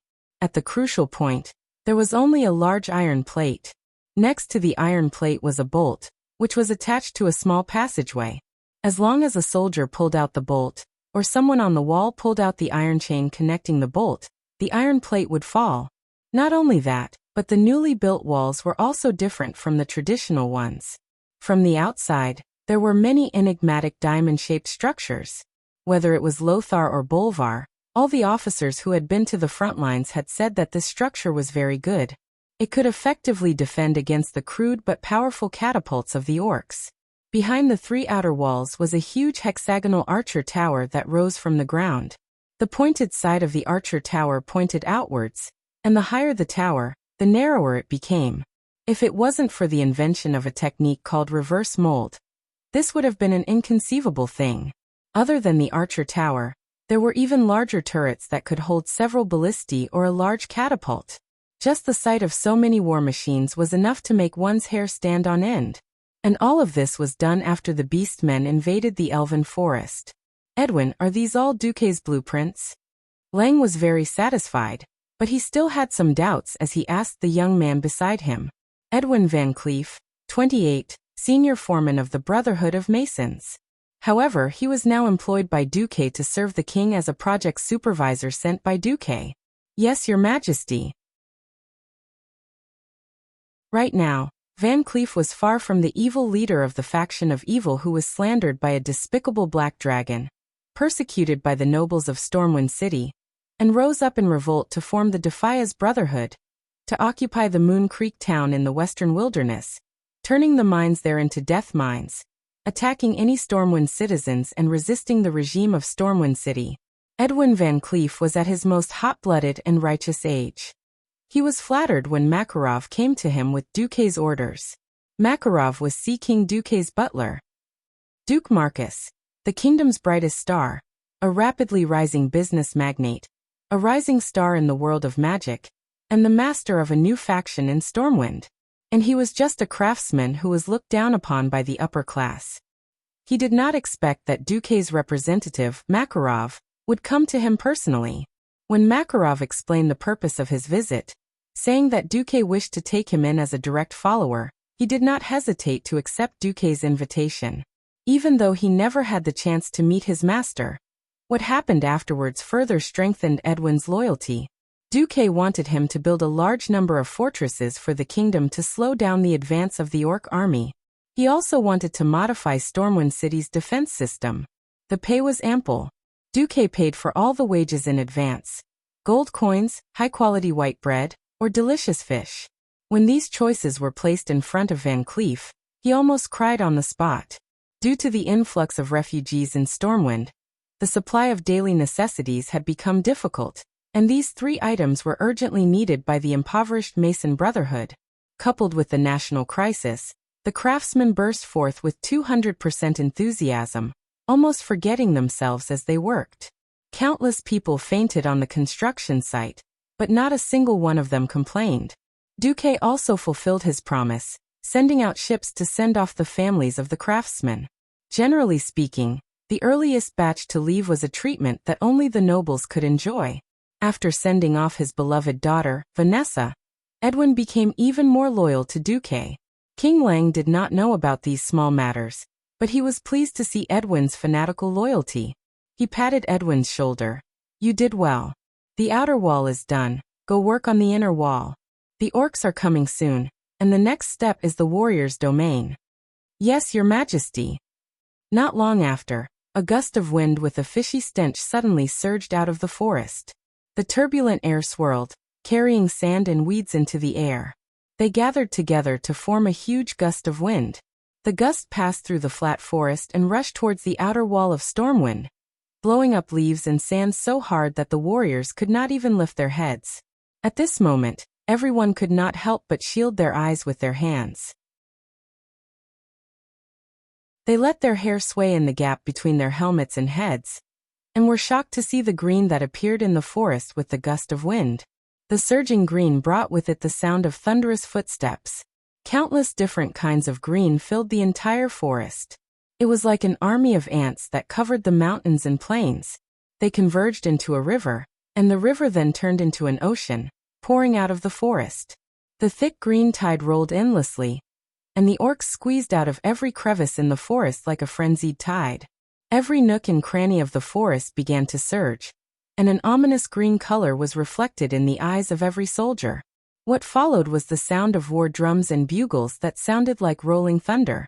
For the sake of battle, all the trees within a kilometer of the city wall had been cut down, but the green tide of orcs had squeezed a full 800 meters of open space in their field of vision. In front of them was a tall green-skinned orc, carrying two huge beast skeletons on his shoulders. He was riding on a warg, which was the largest among all the other wargs. This warg was even more majestic than the largest bull humans had ever seen. The warg raised half of its body and howled at the sky, its pure black mane spreading in the wind. It looked fierce and awe-inspiring. A war.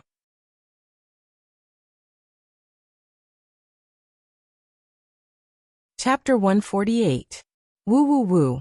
For thousands of years, the wolves had been communicating with each other by howling. The alpha wolf's loud and fierce howl was heard, and all the wolves in the tribe responded immediately. The continuous and terrifying howl of the wolves was heard. A huge wave of sound engulfed the outer walls of Stormwind City. The terrifying sound suddenly made the warriors of Stormwind City think of a terrible rumor. The cruel and bloodthirsty orcs only ate living humans, and the warriors who died on the battlefield would be given to the wolves to eat. Thinking back on the habits of the wolves in this world, it was possible. Wolves were the wildest and most ferocious animals. They would not eat their own kind, and that was only when their own kind was still alive. Once their own kind died in any way, the meat of their own kind would be no different from other kinds of meat. The thought of their bodies being torn apart and eaten by these huge monsters made the hands of many new soldiers who had never faced orcs tremble, and their teeth chattered. Lang and Andoin, who were sitting on the highest level of the inner city wall, frowned when they saw this scene. At this moment, a messenger trotted over. Sir Windsor requested to fire the ballista. He said that there is a special ballista that can teach that beast a lesson. Approved. As the supreme commander of the front line, even if Lang was present, Lothar was the one who gave the orders most of the time. Seeing the signal, Windsor personally operated the ballista on the ballista that was almost 30 meters above the ground. He glanced at the flag that was stuck on the ballista that was fluttering in the wind, and muttered, "The wind is from the east to the west. Wind force. Level 3. Then Windsor straightened his arm and raised his thumb to roughly estimate the distance. 250 yards. Finally, he adjusted the capstan to the scale that he had no idea what it was a few months ago. It was clearly marked on the scale that, according to the height, the distance had to be adjusted according to the distance when the capstan was full. Good. Fire. Thump. The loud sound of a bowstring was heard. At first, no one paid attention to the ballista. In this crude era, all kinds of heavy weapons had to be tested. Regardless of whether it was the ballista, catapults or cannons, they would generally fire in a certain direction and then slowly adjust. Whoever could hit the target within 3 rounds of shooting would be crowned as a godly archer. The first shot should have been the cannon. However, he could not find a qualified cannoneer in all of Stormwind. Even the 4 8-pounder cannons that Stormwind City currently had were bought from the dwarves' Iron Furnace Castle in a hurry after they lost the Battle of Red Ridge Mountain. The impromptu gunner training was simply not up to par. It couldn't be helped. In this era, apart from the nobles and a few lucky people, most people were illiterate. It was impressive to find a few smart people who knew how to fire a cannon. Hence, when Windsor volunteered to be the first one, Lang, Anduin, and Bolvar did not have much hope. Who knew that a miracle would happen? A long black rainbow streaked across the sky above Stormwind City, blinding the eyes of the orcs. From the sky, this black line seemed to be shooting straight towards the Great Chief's black hand. They watched as the black dot in the distance rapidly expanded in their field of vision. Not only the orc guards around the Great Chief, but even Black Hand himself also felt that something was wrong. F***CK. How could a human ballista shoot so far? It was not that the orcs had never seen a human ballista. Most human ballista did not have such a long range. Of course, the orcs did not know that this was a specially modified ballista by a transmigrator who studied in a decathlon, but was not proficient in any of the mechanical engineering disciplines. Without time to think, Orgrim Doomhammer, who was standing beside the Great Chief, suddenly swelled his muscles. This future Great Chief suddenly leaped forward and smashed the huge ballista in the air with his hammer. Bang! It had to be said that those who entered the realm of heroes were all freaks. A ballista with a speed of at least 50 kilometers per hour. And Orgrim, the maniac, just took it head-on. He had really hit the target. However, since it was something created by Duque, how could it be so simple? This was a specially made mother-child exploding arrow. Orgrim had indeed knocked away the mother arrow with his hammer, but even more of the smaller steel balls were raining down on the chief, and the howling warg beneath him like a rain of shotguns. Clap, clap, clap, clap. The dense rain of bullets directly hit Black Hand and his precious warg leader. Whoa. The Great Chief's scream and the warg leader's sorrowful cry caused the entire wolf pack to freeze. The warg's low intelligence made them unable to understand why their boss would suddenly stop screaming. Seeing the orc leader and his big dog get hit by the ballista, and hearing the entire wolf pack cry out like a rooster that had been strangled by its neck, the morale of the Stormwind warriors who had been a little low rose again. Wahahaha. You can't play anymore, can you? Green beasts. A bunch of stray dogs. Who are you trying to scare? The warriors burst out in mocking laughter. King Lang's spirit was lifted. He gave Windsor a thumbs up and then pulled out his sword. The cold light of the king's sword was dazzling in the morning light. Lang's clear and loud voice spread across the 3 city walls. 1,000 years ago, our ancestors brought your ancestors to this valley. For 1,000 years, we have lived here. Behind us is our home. This is the home of our descendants. Can we allow these cruel green beasts to occupy our home? No. No. No. Then what are you waiting for? Pull out your swords. Let the bodies of these green beasts fill the elven forest. At this time, Noxus was the first to respond. He pulled out his sword and raised it high. For Stormwind City. For Azeroth. For Stormwind City. For Azeroth. Swords and halberds were like a forest, cold light overflowing. Morale was high. Feeling the explosion of voices from the city walls, the chief's green face almost turned dark green. His heart ached for his old friend who was constantly crying. The steel balls that were shot out just now. He relied on the strength of his body after drinking the devil's blood and his thick skin to withstand it. But his warg had never drunk devil's blood. Wolves were never good at defense. Black Hand watched as his warg leader's eyes were blinded by the steel balls, and the front half of his body was filled with potholes and bloody wounds that were as deep as a finger's length. He knew that his old buddy was done for. He fiercely bared his fangs, and Black Hand directly smashed his beloved warg to death with his hammer. With endless anger, the chief's roar spread throughout the entire tribe. Attack!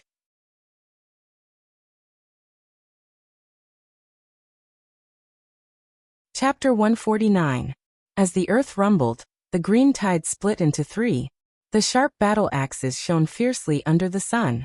Looking down from above, it was as if the elven forest had grown a giant trident. Lothar gently raised his left hand and slammed it down quickly and forcefully. Tut tut tut. After a strange sound of a winch loosening, 10 baskets of gravel were hurled from the 10 catapult towers behind Lothar that were higher than the tallest outer city wall. The irregular gravel scattered in the air, emitting a heart-chilling whistling sound. A few seconds later, under the acceleration of gravity, the gravel was like a storm that instantly enveloped the surging green tide. It was not that the orcs had used catapults before, but they had never seen such a way of using them. Usually, the orcs would not even bother to look at the gravel that was the size of a human's fist. But now, under the high speed, the gravel had become a lethal weapon. An unlucky orc who was hit first had his face deformed. Then the bones of his cheeks and chin were crushed by the huge impact, along with his protruding fangs. The momentum brought the head and the burly body to a stop, and in an instant, it began to reverse the momentum of the body. The skull instantly turned into countless pieces of flesh and blood in the process. At the same time, the brain burst out, and the neck bone broke at the same time. After the orc was blasted away, his corpse that was gradually turning cold fell to the ground. Most of the orcs who were hit either died on the spot, or had their internal organs smashed to pieces. The blood they vomited was accompanied by a large amount of internal organ fragments. It was only a matter of time before they died. The great chief Black Hand and Orgrim narrowed their eyes at the fierceness of the human's long-range firepower. This was just the beginning. As Lothar pulled out his long sword, it fell with a rustle. There was a whoosh, at the same time in the gaps between the 3 layers of the city wall and the walls. Generally speaking, it was difficult to associate a buzzing sound with the dark sky. But after this buzzing sound, the entire sky darkened. Orgrim subconsciously looked up and saw a large black rain falling from the sky above the giant human city. He immediately recognized that it was a spear thrown by the despicable humans. This was the greatest blasphemy to the brave horde warriors. Many soldiers didn't die on the battlefield, but from these strange and disgusting javelins. Once hit, the spearhead or the weak part of the spear shaft would be left in the body. In hot weather, even if you use a dagger to dig out the spearhead, it is very easy for the wound to rot. Orgrim had seen with his own eyes how a few warriors were dragged to their deaths. Damn it! If there's a shaman! Orgrim could only mutter to himself. The traditional shamans of the tribe had been replaced by the more sinister and sinister warlocks. There wasn't a single shaman in the entire tribal expeditionary army who could heal. What infuriated Orgrim even more was the news he received. His close friend, the chief of the Frostwolf clan Durotan, had brought his wife Draka to visit him 2 days ago. A few months ago, because he suspected that Dan had made a deal with the demons. Dan had acted first and used the great chief's dark hand to banish Durotan and the Frostwolf clan out of the tribe. That was the distant Alterac Valley. But 2 days ago, Durotan had told him about Dan's betrayal. Orgrim swore that Dan would be punished for his actions, and had sent one of his guards to send Durotan and his family off. Recently Dan had disappeared. From what he could remember, Dan had not appeared in public for more than 2 months. Orgrim requested that Black Hand punish Dan and the Shadow Council, but was mercilessly rejected. This caused Orgrim's dissatisfaction to rise. All he lacked was a reason to explode. Looking at Black Hand's clumsy command, Orgrim felt like vomiting.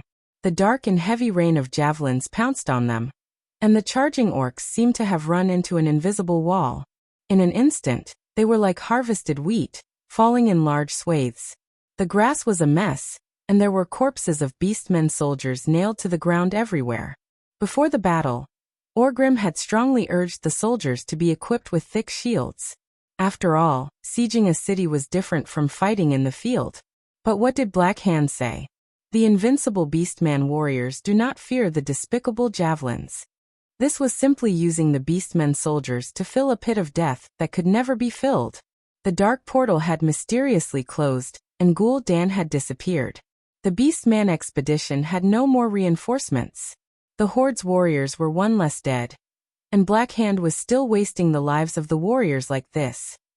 Orgrim ground his fangs together. The city has been breached. Suddenly, a shout of joy came from the front. Orgrim instinctively felt that something was wrong. It was too simple. The defense line that the humans had set up for so long had been breached so easily. The heavy losses in the previous town of Stormwind City were still fresh in Orgrim's mind. Black Hand waved his petrified fist triumphantly and roared, "Look! The warriors of the Horde are invincible." Nearly 1,000 beastmen rushed in through the wooden gate, and Orgrim immediately realized that something was wrong. When the large number of beastmen rushed in, a steel fence as thick as a beastman's thigh suddenly fell on the gate. In the next moment, flames shot into the sky. The entire battlefield was suddenly filled with the cries of despair of thousands of beastmen. Yes, that was the barbican used to lure the enemy. It was filled with whale fat. When the large number of beastmen rushed in, the human soldiers put down the strengthened version of the 1,000-pound gate and lit it on fire. The orcs were indeed brave warriors, but in front of the 10-meter-tall steep city wall, and in front of thousands of harpooneers and pikemen who were ready for battle, climbing up the wall was destined to be futile.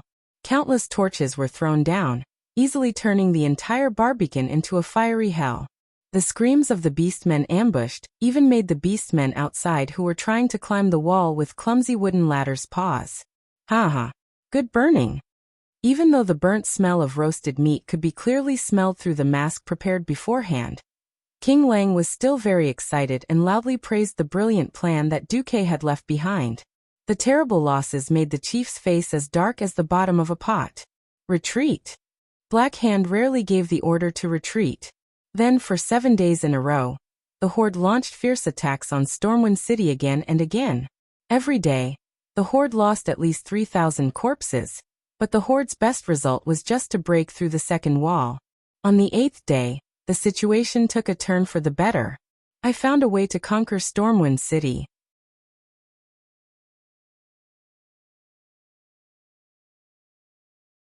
Chapter 150. The Great Chief Blackhand was in a difficult situation. It was simple. Attacking Stormwind City head-on had made the Horde suffer. Stormwind City was located in a huge valley. There were only 2 exits from the valley, the port in the west and the land route in the south. The sea had never been the beastman's strength. In order to take down Stormwind City as soon as possible and destroy the human resistance, Blackhand gave up on attacking the western wilderness. From Blackhand's perspective, taking down Stormwind City, which was defended by the weak humans, was a matter of minutes. He did not expect to be stuck at the outer city walls for a week and lose more than 30,000 elite beastmen. This was only the outer city walls. According to the scout's report, Blackhand knew that there was a huge lake behind Stormwind City's outer city walls. That was the real moat of Stormwind City. Behind that moat was the real Stormwind City walls. That was not all. The scout could see from afar that there was a canal in Stormwind City. The humans inside were fortifying the streets day and night. Not only that, there seemed to be a huge fortress northeast of Stormwind City. That was the center of the human capital. Blackhand was in a dilemma. The beastmen wanted to conquer the entire world. With no reinforcements, how could they fight if they lost too many soldiers here? However, the scout's report made Blackhand, who was suffering, very excited. To the humans, the huge valley was a natural barrier. To the beastmen who traversed the mountains all year round, even the steepest mountain was nothing. On the east side of Stormwind City, there was a relatively flat mountain road that could be bypassed to the side of the city walls. Even though the humans had built a tall city wall here, there was only one wall, unlike the 3 at the south gate. There was also a huge lake and inner wall. If they attacked from the east, they would be very close to the huge fortress. Orgrim, lead a strike force to attack that side. I will continue to attack from the front. Understood. The overjoyed great chieftain didn't notice that his once loyal adjutant was now wearing an incomparably gloomy expression. Once upon a time, Blackhand and Orgrim were like brothers. Many years ago, when the Blackrock tribe faced the threat of being exterminated by the ogres, Blackhand and his adjutant Orgrim launched a surprise attack. On the night before the battle, he helped Orgrim retrieve the legendary weapon Doomhammer from the lava pool. This made all the warriors in the clan excited, and they won the battle in one fell swoop. Unfortunately, in the lava pool, his fists were blackened by the chaotic forces of nature and turned into rocks. That was how Blackhand got its name. It could be said that Blackhand and Orgrim had been through life and death together. However, their relationship had been torn apart because of Gul'dan. Orgrim had just received news that the guards he sent to escort Durotan and his wife had betrayed him. That guy actually sided with the Dark Shadow Council, and together with the Dark Shadow Council's assassins, killed Durotan and his wife.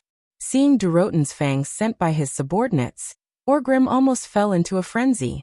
He couldn't wait to challenge the person who protected the Shadow Council to a duel, Makara, to challenge the leadership of the Horde. However, he endured it. It wasn't time yet. Not only did he want to get rid of the evil protector Blackhand, he also wanted to uproot Gul'dan's Dark Shadow Council. Fortunately, he found an opportunity. It was a coincidence that he met the weak orc female assassin, Garona, while patrolling. He and his guards caught her. The stench of Gul'dan's curse could be smelled by Orgrim, even from a few tents away. Orgrim was overjoyed. He knew that as long as he continued to torture Garona, he would be able to find out where Gul'dan and the Dark Shadow Council were. Time. What he lacked the most was time. Before that moment arrived, he had to endure it. Orgrim accepted the order. When his troops appeared on the walls of Stormwind Fortress, he only saw a small group of weak human spears. Forget about catapults and catapults. He didn't even see the javelin throwers that he hated the most. For the Horde, Orgrim roared, and the orcs that followed him rushed towards the wall. It was different from the fortified outer walls of Stormwind City. This part of the wall that was built on the cliff was more of a decoration. When it was first built, no one would have thought that there would be enemies that could climb over the mountain and cross the steep cliff to reach here. Even if there were enemies, there wouldn't be many of them. Also, the steep cliff would make it impossible to carry heavy siege tools. There weren't many trees there either, so the wall here was only about 5 meters tall. For unarmed humans, this was already a natural barrier. To be able to build this high, it could be said that the builders had seriously considered it. No one would have thought that not only would there be enemies here, but they would also be unreasonable orcs. It didn't matter if there was no ladder. The orc that rushed to the bottom of the wall squatted down, crossed his fingers, and lifted his companion's large foot up with brute force. An orc that weighed a few hundred pounds flew up the 5-meter-tall wall just like that. The elites of Stormwind City had already been brought to the main gate by Lothar. Not only Lothar, but King Lang and most of his royal guards were also at the outer wall. Along with them were the remaining mages of Stormwind City. At this moment, the Storm Fortress could be said to be extremely empty. There was only half a team of royal guards guarding the fortress. In addition to the miscellaneous combat power, there were less than 500 people. The city guards had already been defeated.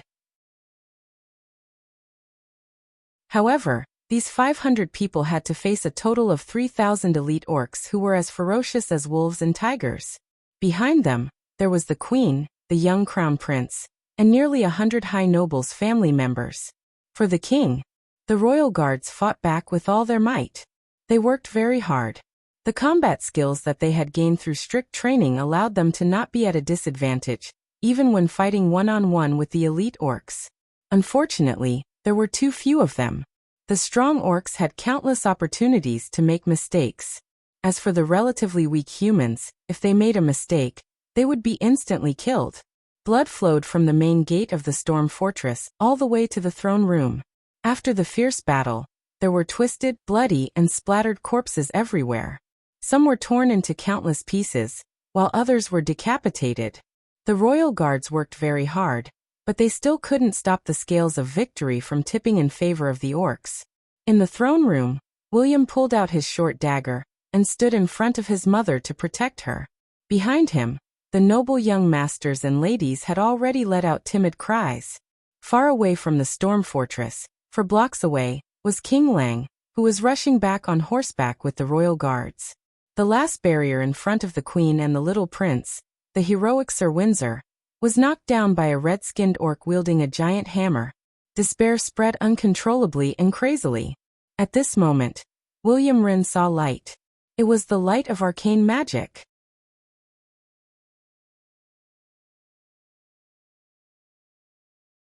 Chapter 151. How strong were the orcs? Before this day came, All the noble boys and girls in Storm Fortress did not have a clear understanding. Their parents had arranged for them to evacuate early. However, because of one reason, none of the nobles dared to evacuate their children early. The queen did not leave. As the only legitimate heir of the kingdom, Prince Varian Rin did not leave. As the saying goes, follow the example of their superiors. Even the queen and the prince stayed in Storm Fortress. Who would dare to send their children away first? As a result, almost all the nobles sent their womenfolk and underage children to Storm Fortress. To put it nicely, they would live and die with the kingdom. To put it bluntly, they were hostages. Of course, adult children were entrusted with important tasks and sent to South Shore on the other side of the sea to set up an evacuation point. That was an entirely different matter. No one thought that Storm Fortress, which was supposed to be safe and had a strong defense, would be ambushed. When the mournful alarm bell rang, most people panicked and lost their heads. Honorable Queen, you should evacuate with His Highness. At least hide, the captain of the Royal Guards once said. Evacuate? Evacuate to where? Just defend. Either you defend until His Majesty returns, or you get killed by the orcs. I am the Queen of Stormwind. I will not hide in a secret room and be killed by the filthy orcs like a mouse in a sewer. The queen was speaking the truth. There was nowhere to run. Storm Fortress was located in the northeast of Stormwind City, in the innermost part of the valley. In the original design, this was the last resort. If they could not defend this place, then they would perish. Storm Fortress was dangerous, but no matter how strong it was, there must be a sufficient number of soldiers stationed there. Now the defense was empty and there was a lack of manpower. The entire Storm Fortress was strong on the outside but weak on the inside. Now, a group of noble women and children were looking at her. If she, as the queen, took the lead and hid in a secret room, then even if Lang rushed back in the future, the people would be scattered, and the king's authority would be gone. Instead of that, it was better to stay in the throne room. Stormwind's fate would be sealed if he was attacked. The queen dressed herself neatly with the help of the palace maids whose hands were trembling. William, who looked just as luxuriously dressed, sat on the throne of the queen and the prince in the hall. Around her and the little prince were hundreds of female nobles and their heirs, who had already turned ghastly pale. Everyone was listening attentively. Outside the fortress, the roars of orcs and the clashing of weapons could be heard clearly. Just like the needle of death, the sound of death and destruction was getting closer and closer, louder and clearer. Then, when hundreds and thousands of heavy footsteps that were completely different from the sound of military boots rang out, when they heard the brutal footsteps that seemed to have come from ancient times being lifted and landed, this shocking fear had already penetrated the eardrums of all the women and children, reaching the deepest part of their hearts. Woo-woo. Soft sobs began to spread in the throne room. Enough. If destruction and death are our destiny, then we should accept it calmly. If we are not fated to die, then we can't let today's loss of composure become the shame of our lives.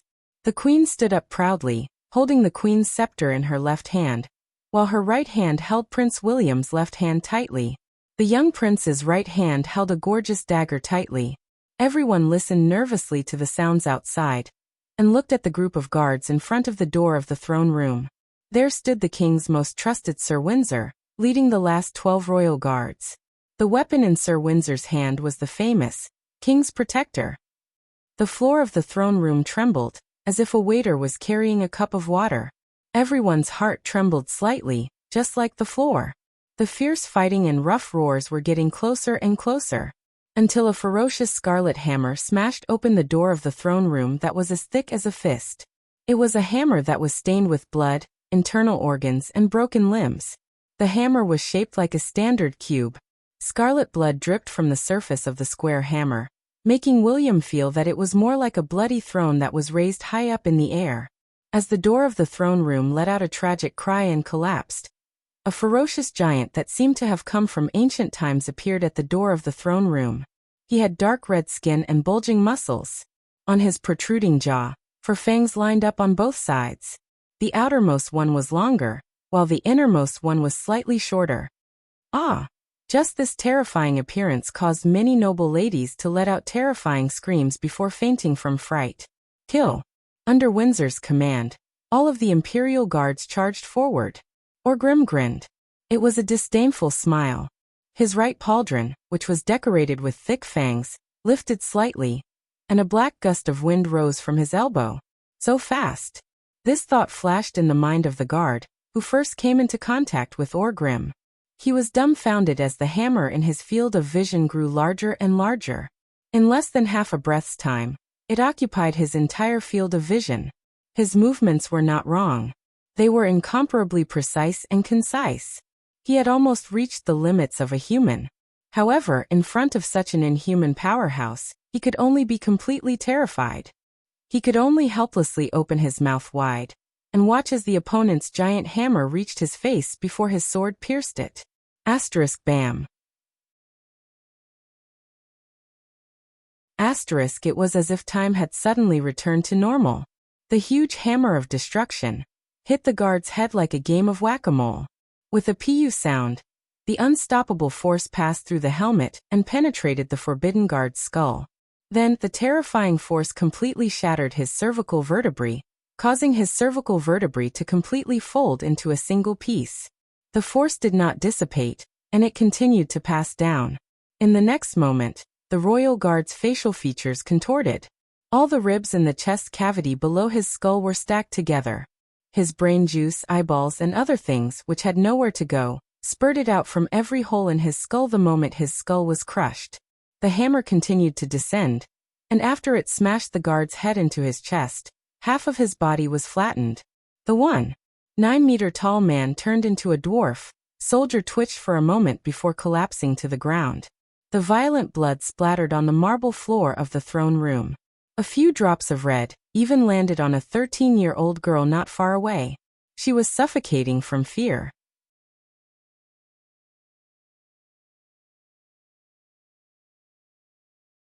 Chapter 152. Windsor was the second one to go up. After the battle with the demons, Windsor felt like he had been reborn, especially in terms of experience against large enemies. He and the elite soldiers who came back from Karazhan had extraordinary strength that surpassed ordinary elites. He thought he could do it. Although he was surprised by the bravery of this red-skinned orc who was different from the other orcs, he still raised his shield and charged forward. The king's protector, in his right hand, emitted a piercing cold light. He had underestimated Orgrim. Windsor could not have known that he was facing the future chief of the Horde. In this period of time, the #1 warrior of the Horde, and even in history, it was Orgrim who personally killed the Azeroth lion Anduin Lothar in the final battle. If he knew that this was not an opponent he could deal with, he might have used a completely different strategy. Unfortunately, there were no ifs in life. From his point of view, anyone who used heavy weapons would definitely be slow, clumsy fellows that were full of openings. So he charged forward at high speed. Windsor was wrong, very wrong. After Orgrim smashed the royal guard to death with his hammer, the muscles on his arms suddenly swelled. On his exposed skin, red veins snaked out like a dragon's beard. That was a force beyond the imagination of mortals. Orgrim's hammer of destruction bounced up on its own and swept towards Windsor like a storm. Boom. Although Windsor was holding a shield and the hammer hit the shield, the terrifying force of a giant, measured in tons, was not something a mortal could defend against. Windsor's left arm was instantly deformed, and there were many fractures. The huge force even injured his lungs. After he was sent flying, he was already bleeding from his mouth and nose before he even landed on the ground. He was on the verge of death. Behind Orgrim, the ferocious orcs killed all the standing human warriors in the hall, like they were chopping vegetables. Between the wooden queen and Orgrim, there was only Varian, who was trembling and holding a dagger in his hand. A tear finally rolled down the queen's beautiful face. It was pitiful and heart-wrenching. Orgrim walked over with his hammer on his shoulder. Every step he took made the ground shake. "You're the woman of the human great chief?" Orgrim spoke in orc language. The queen didn't understand everything, but after interacting with Garona a while ago, she at least understood the word great chief. The queen puffed out her chest and said in fluent human language, "I am the queen of Stormwind. If you want my husband's life, I'm sorry, but he's on his way. But if you want to kill me and my child, you can do it now. Orgrim did not understand the human language, but he admired the courage of this human female. Not only her, but also that human brat. From the initial timidity, he found his courage amidst extreme fear. Even though the little guy was only holding a dagger, Orgrim knew that the little guy was about to attack. Ah! William roared as he rushed forward and stabbed his dagger. However, it was of no use. The brave Varian was flicked away by Orgrim's finger. No! There was no longer a barrier between his most respected mother and that cruel orc. He couldn't imagine how that cruel and terrifying orc would treat his mother. Either outcome was something that William didn't want to see. Is there anyone else? Is there anyone else? Who can save my mother? Save Stormwind. William's young but handsome face contorted in pain. Tears flowed down his face as he bawled. All he could see were women and children. They were all cowering in fear, trying to delay the arrival of death. He actually prayed to this group of people in despair. William was in despair. He almost gave up and shouted, "Uncle Anduin, aren't you the guardian of the kingdom? Brother Duque, aren't you the super mage who's going to surpass Medivh? The kingdom is in danger. My mother is in danger. Where are all of you?" Although he didn't understand, Orgrim had a mocking expression on his face. Just as he was about to say something, a magical radiance suddenly lit up in front of him. "Yo, who called me just now? Is it you? Your Royal Highness?" A male voice with a hint of mockery suddenly sounded in the air and echoed in the hall. Orgrim hated magic. But at this moment, he kind of wished that there was a shaman or even a warlock by his side. A bright blue radiance flashed, and a young man wearing the mage robe of the Royal Mage Legion of Stormwinds suddenly appeared. He stood between the Queen, William, and Orgrim. Unexpectedly, the moment he opened his mouth, the young man actually spoke in the standard orc language. "Orgrim Doomhammer, this is not a place you should be. Get lost." The thunderous roar stunned Orgrim. The next second, the man raised his right hand high, and a spiraling flame storm immediately swept towards all the orc warriors standing near the entrance of the hall. Dragon breath? No. How could there be such a large-scale dragon breath? The roaring flame dragon almost filled the 6-meter-wide and 10-meter-tall entrance of the hall. Even William, who was behind Duque, could feel the terrifying power of the flames that could incinerate everything. Not to mention Orgrim, who was facing this heavy blow. Without any hesitation, Orgrim directly smashed his hammer on the floor. From the cracks in the marble floor, a destructive flame that was completely different from the dragon breath collided with the dragon breath. That was the power of the Doomhammer. When the two forces collided, Orgrim actually managed to block it for a moment. But in the next moment, the young mage stretched out his left hand and made a horse stance. A huge azure arcane energy fist that was taller than a human appeared out of thin air. It passed through the flames of the dragon breath and smashed into Orgrim's body. Woo!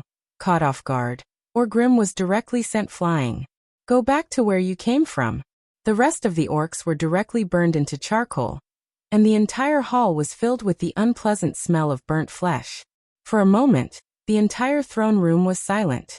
Who was this young mage from the Royal Mage Legion? After fighting for so long, the Royal Mage Legion was almost dead. There used to be more than 100 of them, but they were completely at a disadvantage against the orc warlocks. Only a mere 20 of them were still alive.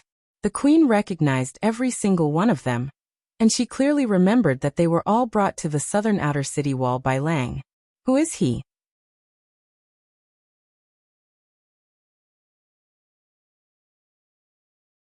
Chapter 153. Looking at the familiar face, a name came to the queen's mind. She suddenly remembered that Anduin had seriously mentioned that Duque's face had matured because of the curse. Could he be Duque? The queen asked. Duke turned around and smiled. I'm very happy that you still remember me after my appearance has changed so much, Your Majesty. But now is not the time to catch up. Let me deal with the orcs first. It really was Duque, but she did not expect him to change so much. Not only did he look more mature, but he had also grown 10 centimeters taller. He was now 8 meters tall. Without giving the queen and the starry-eyed noblewomen time to think, Duque raised his right hand and snapped his fingers. Under the control of his pure mana, a strong gust of wind suddenly swept up in the large throne room, sweeping away all the smell of blood and burnt flesh. The next second, the freezing aura spread at a speed visible to the naked eye. Every corpse turned into a snow-white ice sculpture in an instant. The horrifying aura in the throne room was gone. "Master, I'm sorry." Windsor coughed blood and tried to stand up. Duque pressed Windsor down with magician's hand. He frowned and turned his head. "Is there a priest in Storm Fortress?" "Yes, my personal priest is in the side hall," a 13-year-old girl suddenly said. "Then I'll have to trouble you." With a strong enemy in front of him, Duque did not pay attention to this doll-like noblewoman. Duque came to the huge corridor and saw Orgrim, who stood up without a care. "Human, how do you know our language?" Orgrim asked in orc language. "Garona taught me." "Garona? That traitor." Orgrim bared his teeth, his face full of disdain. "Just ask her about the Shadow Council. Don't make things difficult for her," Duque warned. "Emph. You have no right to order me around." Orgrim roared angrily. Duque didn't mind. Orcs are all blockheads that don't learn their lesson if they don't get beaten. "All right, come on." The second round. Duque crooked his finger at Orgrim. "Ha!" Orgrim suddenly sped up. Orgrim firmly believed that he was caught off guard earlier. This fellow in front of him was not a terrifying spellcaster at all. Beastmen often had amazing intuition. He was different from Gul'dan, who felt like he was being corroded to death just by standing next to him.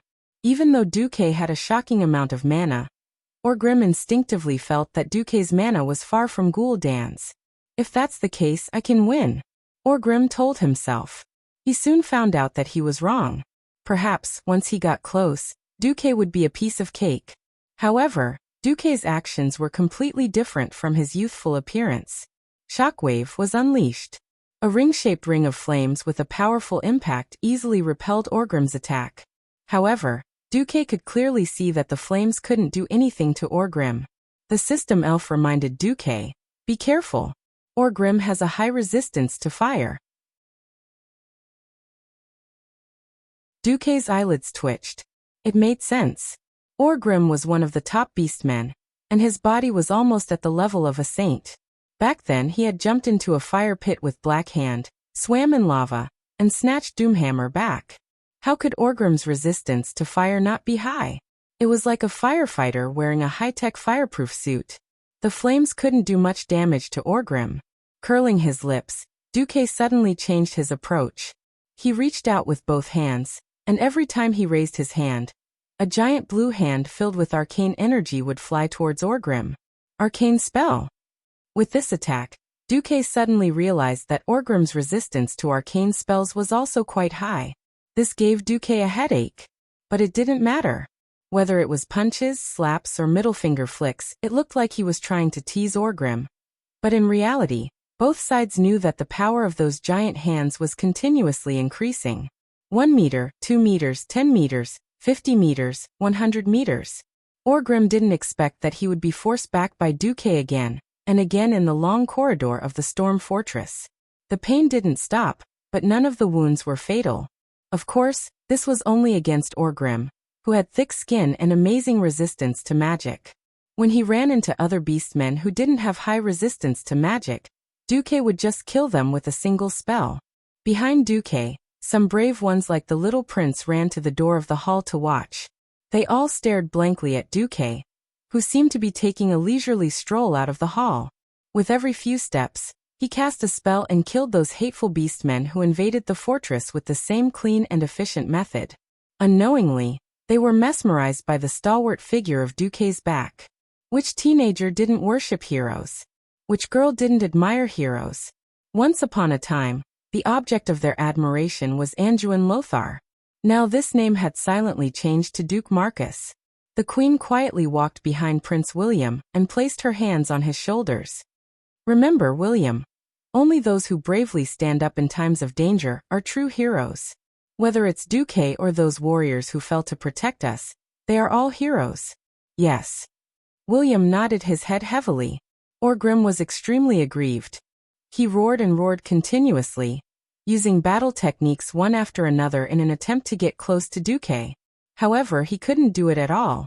The long corridor made it difficult for him to attack in a single direction. He had no chance to avoid Duque's large-scale attacks at all. It was like a cat trying to catch a mouse, but the cat was being played by the mouse like a bug. As long as the terrain changed, Orgrim was confident that he could go around it and give the human who spoke the beastman language a blow. Even when Orgrim was beaten out of the storm fortress, he still didn't have such an opportunity. Duke furrowed his brows. His arcane impact had already stacked up to 8 times, but the damage done to Orgrim hadn't increased at all. Both the system notification and the feedback he received from his own magic proved this point. Orgrim had a very abnormal physique. He seemed to be able to adjust his body to create resistance to certain elements or spells. To be honest, it wasn't that Duque didn't have a chance to kill Orgrim. However, it was obvious that Duque would need a long time to exhaust Orgrim to death. To Duque, there was no beastman he couldn't kill. Firstly, Orgrim wasn't a fool. He would run away if he saw the situation wasn't looking good. Secondly, if he killed him now, it would affect Duque's plan. Hence, Duque held back like an adult beating his own child. Injuring him but not killing him was what Duque did.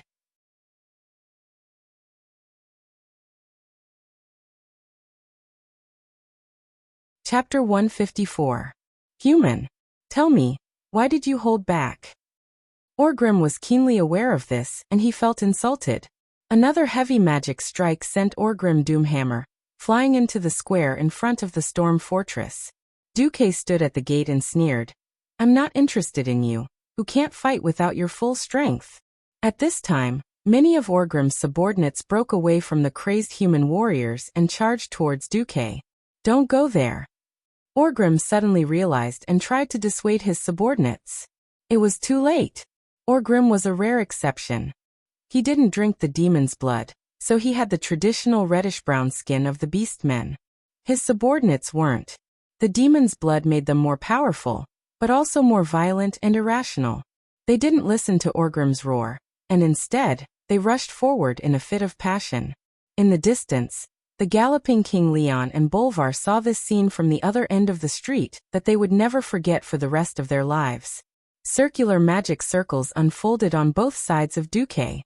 The magic circles rotated clockwise in an orderly manner, and purplish-blue lines filled with arcane energy expanded along the magic circles, quickly forming mysterious patterns. At the same time, more magicians' hands appeared around the magic circles like stars in the sky. In the eyes of outsiders, Duque suddenly spread out a pair of huge magic wings that were more than 50 meters long. With a light flap of the wings, the river in front of the storm fortress that ran through Stormwind City was immediately turned upside down by Duque's magic power.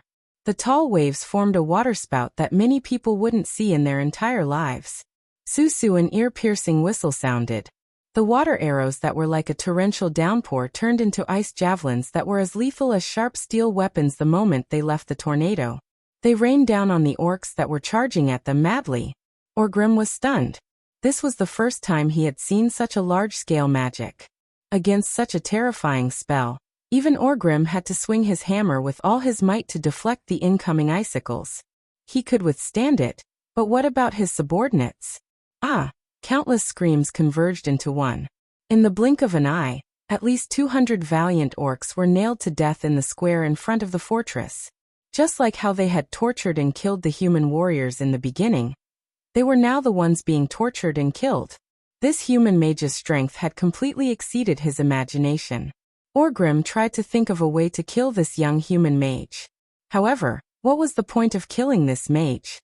In the distance, the thunderous sound of horse hooves could be heard, causing the stone tiles on the ground to tremble slightly. Orgrim turned his head and saw spears raised high into the sky from the south. The shining tips of the spears carried an indescribable sense of ferocity. Orgrim recognized that it was one of the few enemies that the beastmen were unwilling to face head-on, the human cavalry. Under the huge momentum, the spear's penetrative power was something that even the strongest orcs were unwilling to face head-on. The leader was wearing a dazzling golden helmet and armor. His dazzling attire made him look like a flag. Every knight beside him and behind him was equally anxious and angry. Orgrim recognized him. This was the great chief of the human race. He knew that this battle was over. Orgrim was not too depressed. He made a chewing motion with his jaw. The failure of this ambush was not important. The human city's weakness had been found. If he could lead his men to cross the mountain once, he could do it 10 times, or even 20 times. The weak defense here was nothing compared to the hard bones at the front. Orgrim glared at Duke, who was still standing at the entrance of the storm fortress, looking like he could hold the fort against 10,000 enemies by himself. Human, tell me your name. Orgrim roared with the hammer of destruction in his hand. Duke. Duke Marcus. Duke smiled and replied in orc language. I will remember you. Orgrim said fiercely. Of course you have to remember me, because I will become your nightmare. Duke's smile was filled with a strange mystery that Orgrim could not understand. Humph. With a strong enemy approaching, Orgrim did not have the time to bicker with Duke. To the orcs, true victory was always reflected on the battlefield, and not through meaningless insults. Retreat. Orgrim raised his war hammer and roared. The remaining orc warriors gave up on fighting the humans, and began to retreat towards the direction of the Stormwind fortress. Duke wanted to give chase. In Duke's eyes, only a dead orc was a good orc. But an accident disrupted Duke's plan. Not far behind him, the young Prince Varian ran out without a care for his life. Used the javelins to attack that human kid. Orgrim did not miss the opportunity to order a suicide squad to cover their retreat. Unlike Duke's exquisite javelins, the orcs, who had suffered greatly due to the lack of javelins on the battlefield, had also developed a relatively heavy weapon. A javelin that was simply sharpened from a tree trunk. It looked ugly, but it became extremely dangerous with the orc's astonishing arm strength. Duke had no choice but to grab William and summon an ice wall to block the spears that were hurled at him. Phew. Duke sighed. If Varian had stayed inside and not come out, he could pretend that he did not see it. But now that Varian had come out, he could not possibly bring the only precious son of King Lang to chase after the orcs. Varian also knew that he had messed up, and looked at Duke with an uneasy and fearful gaze. Duke raised his index finger to his lips and said, Shoo, I will answer your father's questions later. Otherwise you will be spanked when you return. The young prince quivered and nodded continuously. The golden lion head painted on the flag of Stormwind was getting closer and closer. Looking at Lang, it was as if he was looking at the late king who had led the kingdom's people to this valley 1,000 years ago. Duke stood quietly at the entrance of Stormwind Fortress and watched as Lang galloped towards him. Lang jumped off the horse before it could even stand still. Oh my God! Varian, you're alright. Where's your mother? Lang, who was over 40 years old, had never shed a tear when his country had fallen, nor had he shed a tear when the enemy was at the gates of the city. But now, tears were flowing down his face, and he cried like a child, sincere and pure. Mother is fine. But the next moment, Lang raised his arm and was about to slap him. Damn it, you almost killed Count Marcus. A magic hand gently pulled Lang back. I'm sorry, the guards inside have all died in battle. I can't possibly let the only heir of the kingdom stay in danger, Duke said shamelessly.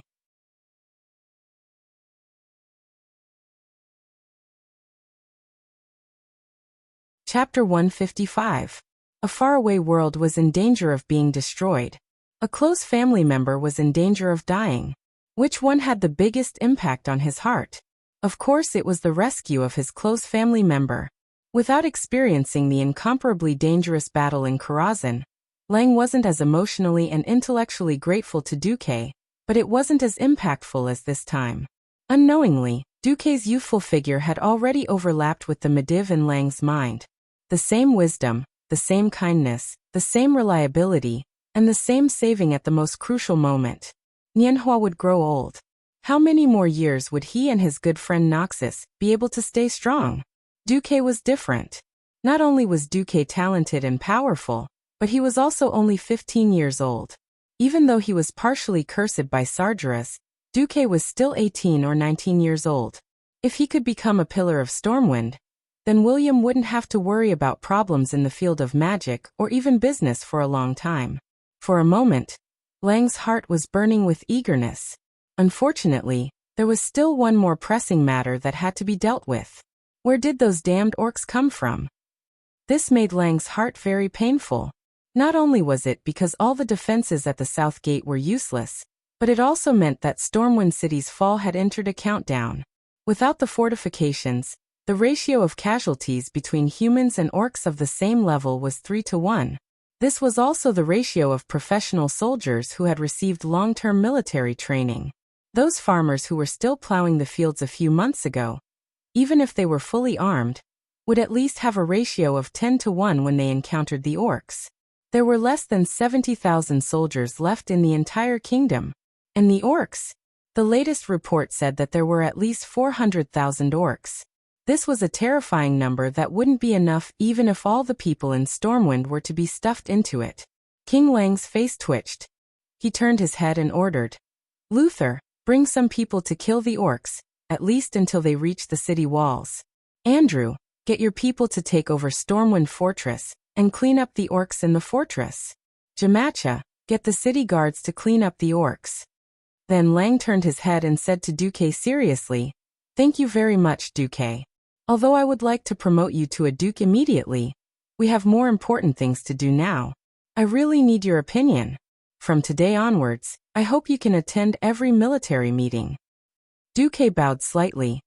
"It is my honor, Your Majesty. I'll be waiting for you in the meeting hall of Storm Fortress in an hour." Ryan patted Duke's shoulder and hurried off to meet his queen.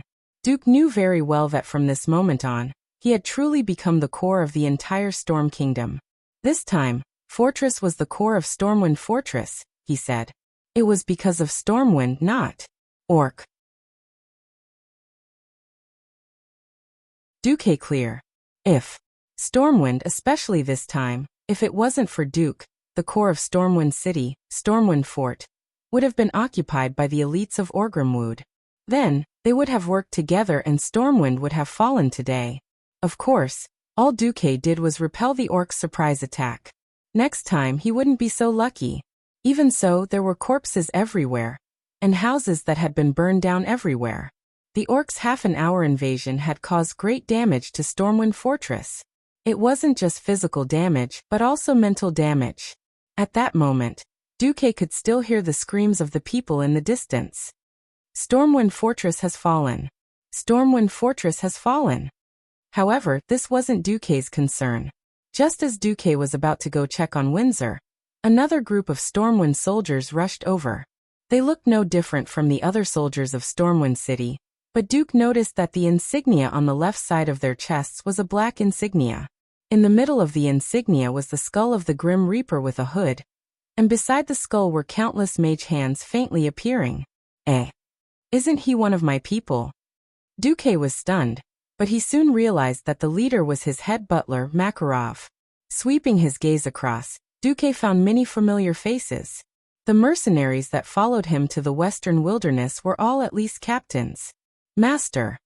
Makarov's position was high in the eyes of outsiders, but in front of Duque, he was still the small mercenary leader. He remembered clearly that all his glory came from the master in front of him, the mysterious Sea King Duque. Without Duque, he would always be the useless mercenary leader. Why are you dressed like this? We're officially your private soldiers, Master Marcos. However, Stormwind City is in danger, and you're not here. People like us with combat experience have been temporarily recruited by Lord Lothar. Lord Lothar promised to let you go once you return. Duque smiled. He didn't care about such a small matter, not to mention that the one ordering them around was Lothar. Windsor is heavily injured. Makarov, go get the best priest in Stormwind City in my name. The rest of you, follow young Makarov to clean up the remaining orcs. Half an hour later, Makarov's life was saved after being personally healed by the Archbishop of Stormwind City. The priest's healing spells were very effective against physical injuries, and even internal injuries could be healed. Of course, the essence of healing spells was to use divine power to stimulate the human body's potential. Healing came at the cost of the human body's potential. Simply put, It was a reduction in lifespan. Without the present, there would be no future. Everybody knows about this. In front of the sickbed, the pale Windsor looked at Duque with an apologetic expression. I'm sorry, master. Am I useless? I couldn't even block a single blow from that guy. Duque laughed. Windsor was still young. He was loyal and not lacking in courage, but he was far from the hero of the future who had an iron will and was unafraid of death. If you knew that the red-skinned orc with the square mace was called Orgrim Doomhammer, and that he was the strongest warrior of the tribe, would you feel better? Really? Windsor was a little surprised, but his eyes immediately dimmed. Damn it, I'm secretly happy that I lost to the strongest. This proves that my training is still lacking. Pfft. Duque was also amused.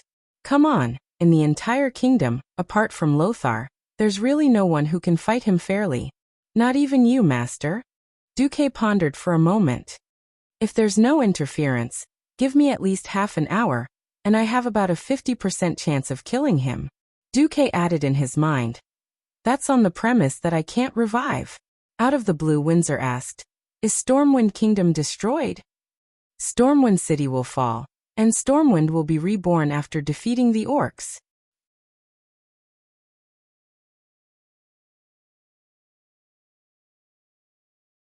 Chapter 156. Panic was still spreading endlessly. The capital of the country was invaded, and even the Storm Fortress, which was integrated with the palace and the fortress, was lost for a time. Even if the invaders were quickly annihilated by the Sea King Duke who arrived in time, it still couldn't stop the fear in the hearts of the people from growing. We don't want to die. We want to live. Please let me and my child board the ship. His Majesty Lang can no longer defend Stormwind City. Does he want us to die with this useless king? Pessimism spread like a plague, and it could not be suppressed. A large number of people dragged their families to the port, begging for a ticket to a safe world. The people who had lost their minds did not listen to the explanation of the port officials, and tried everything to rush onto the ship. There were even people who wanted to rush onto the ship when they saw the ship docked. Even before the military supplies were unloaded, the scene was extremely chaotic. Facing their own people, the guards of Stormwind City who were in charge of maintaining order did not dare to use their swords. With a moment of carelessness, a large number of people rushed onto the port after some conspirators shouted, "The city has been breached." If it were not for the following scene, there might have been a tragic stampede of casualties.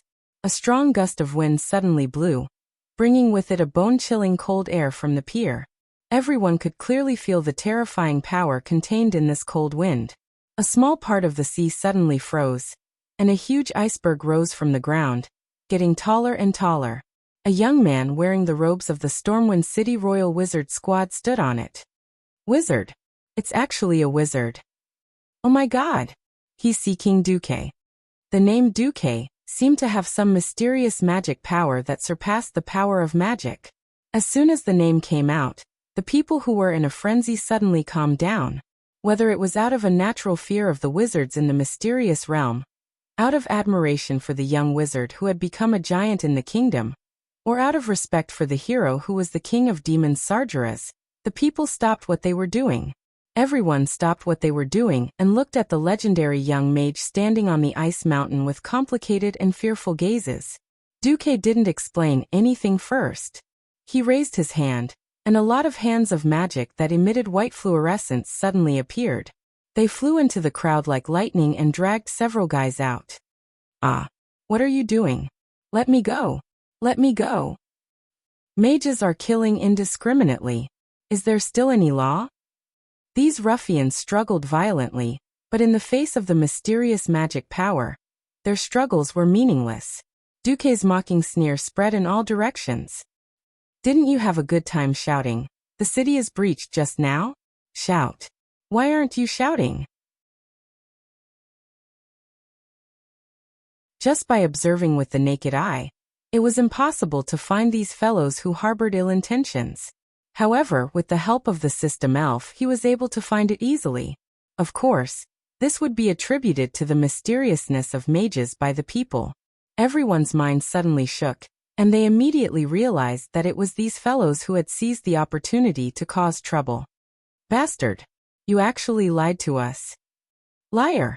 The crowding just now almost trampled my son to death. The people were naive, and seeing that there was nothing serious happening, a group of bastards came to fan the flames. They were all furious, and their attention was successfully diverted by Duque. In the next instant, Duque's hands of magic grabbed the necks of these fellows who had been caught in the air. Duque raised his hand, and a gold-edged scroll appeared in his hand. Now, I will read the urgent imperial order of His Majesty Lang Rin. In view of the fact that the beastmen have found a flaw in Stormwind's defense, I have decided to evacuate the people by sea to South Shore in the north in the next month in an orderly manner. Anyone who disturbs the order, behead. Earl Duke Marcus has the final right to interpret the order of all maritime transport. In fact, the imperial order was real, and the kind-hearted Lang didn't use such harsh words. In a time of great chaos, Duque just used a heavy punishment. Gently putting away Lang imperial order, Duque turned his cold gaze to the few troublemakers. According to His Majesty Rin's imperial order, you are now sentenced to death. With a snap of Duque's fingers, a dozen hands of magic directly dismembered these weak fellows in midair. In the next instant, all the corpses didn't even fall to the ground.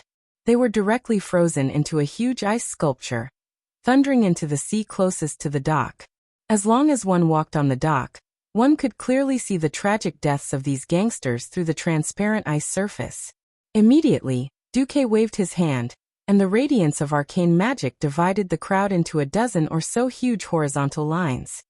Now everyone line up with the 7 arcane radiances on your body: red, orange, yellow, green, cyan, blue, and purple, and go to the designated dock official to receive the evacuation tickets.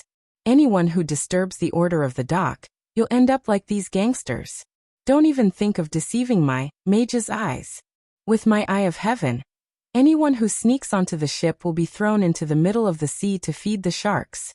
With that, hundreds of strange mage's eyes suddenly appeared in midair, blinking and blinking. Everyone felt like they were being seen through. Under Duque's deterrence, and under the supervision of the city guards who had regained their toughness, the people unknowingly returned to order. On the balcony of Storm Fortress, Lang and the Queen looked toward Storm Harbor, listening to the noise coming from afar. In their noses, the smell of blood from Storm Fortress, which had just begun to be cleaned up, was still extremely strong. The elite orc soldiers under Orgrim's command had not only killed a large number of Imperial guards, but also many reliable servants and maids. This made the cleaning of the corpses and the fortress very slow. Lang's furrowed brows were almost dripping water. "My dear, I'm afraid I'm going to lose this kingdom." Lang's brows were filled with gloom. This was the first time since the start of the war that he personally admitted that his kingdom might perish. The Queen grasped Lang's large hands tightly. "At least you still have me and William, loyal subjects like Andoin, Bolvar, and Duque. There are so many soldiers who trust you, and the people." The people. There was a clear sadness in Lang's eyes. Any rational person would know that this is not your fault. Duque is right. This should be a crisis that the 7 human kingdoms are facing together. "My dear, it's so good to have you." After kissing his lover, Lang turned around and entered the fortress. Then he received news that Duque was dealing with the problem at the harbor. Regarding the following report, Lang only said one sentence. "Got it."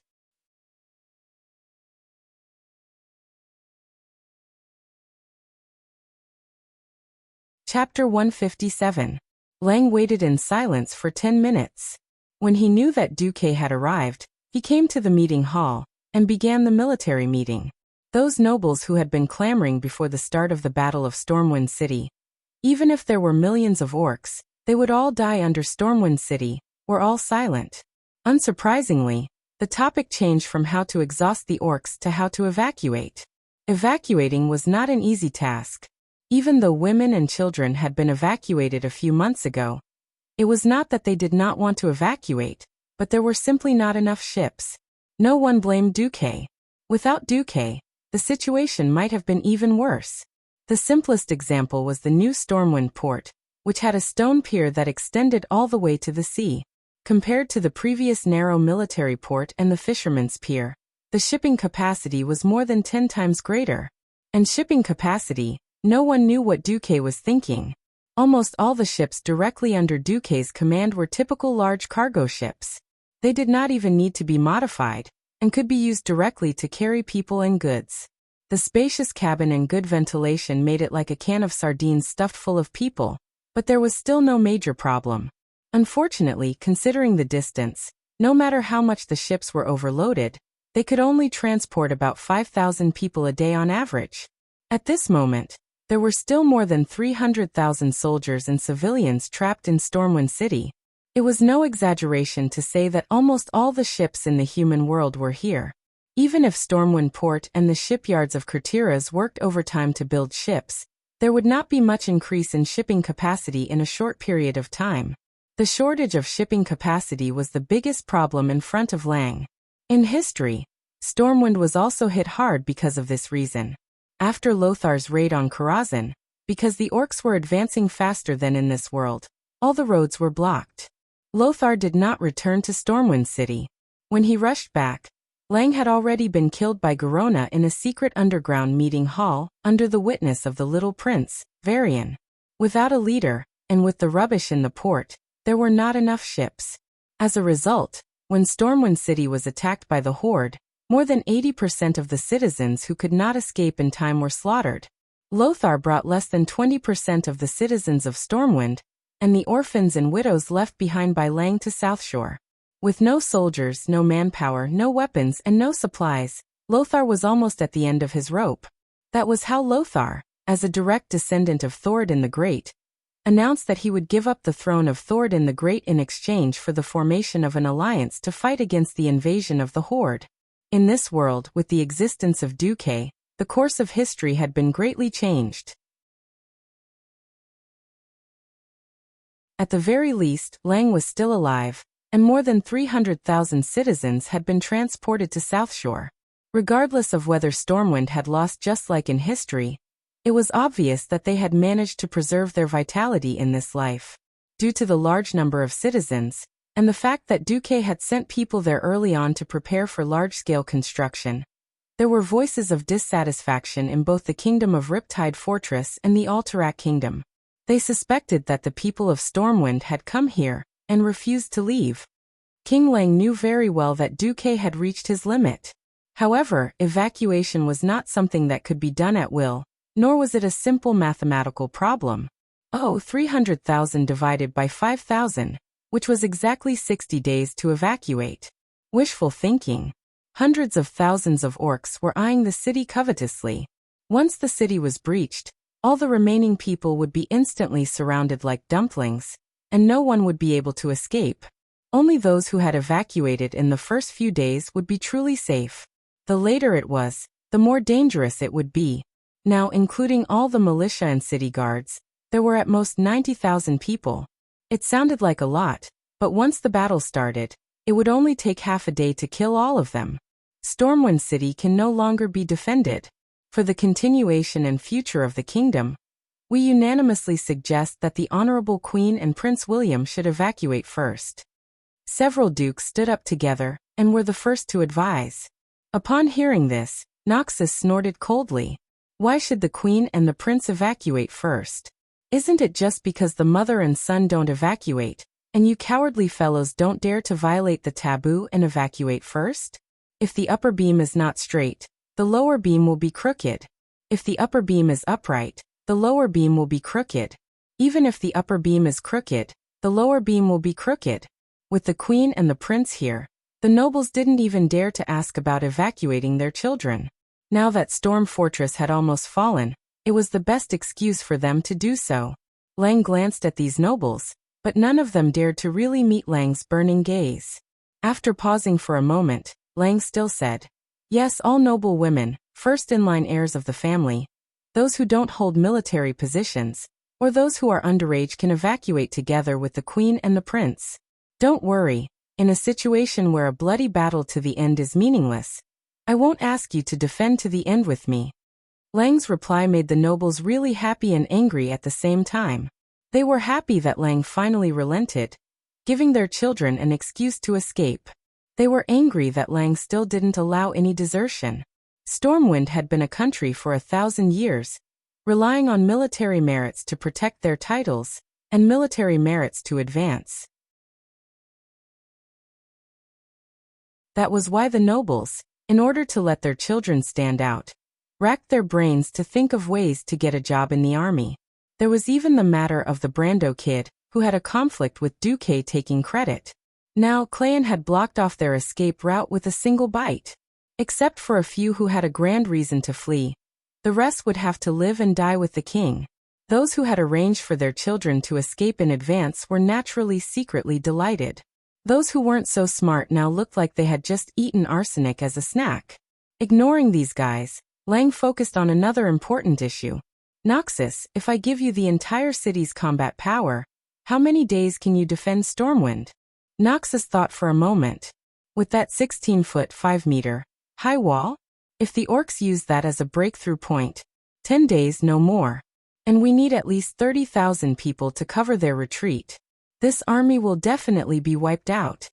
As soon as he finished speaking, there was a commotion among the nobles.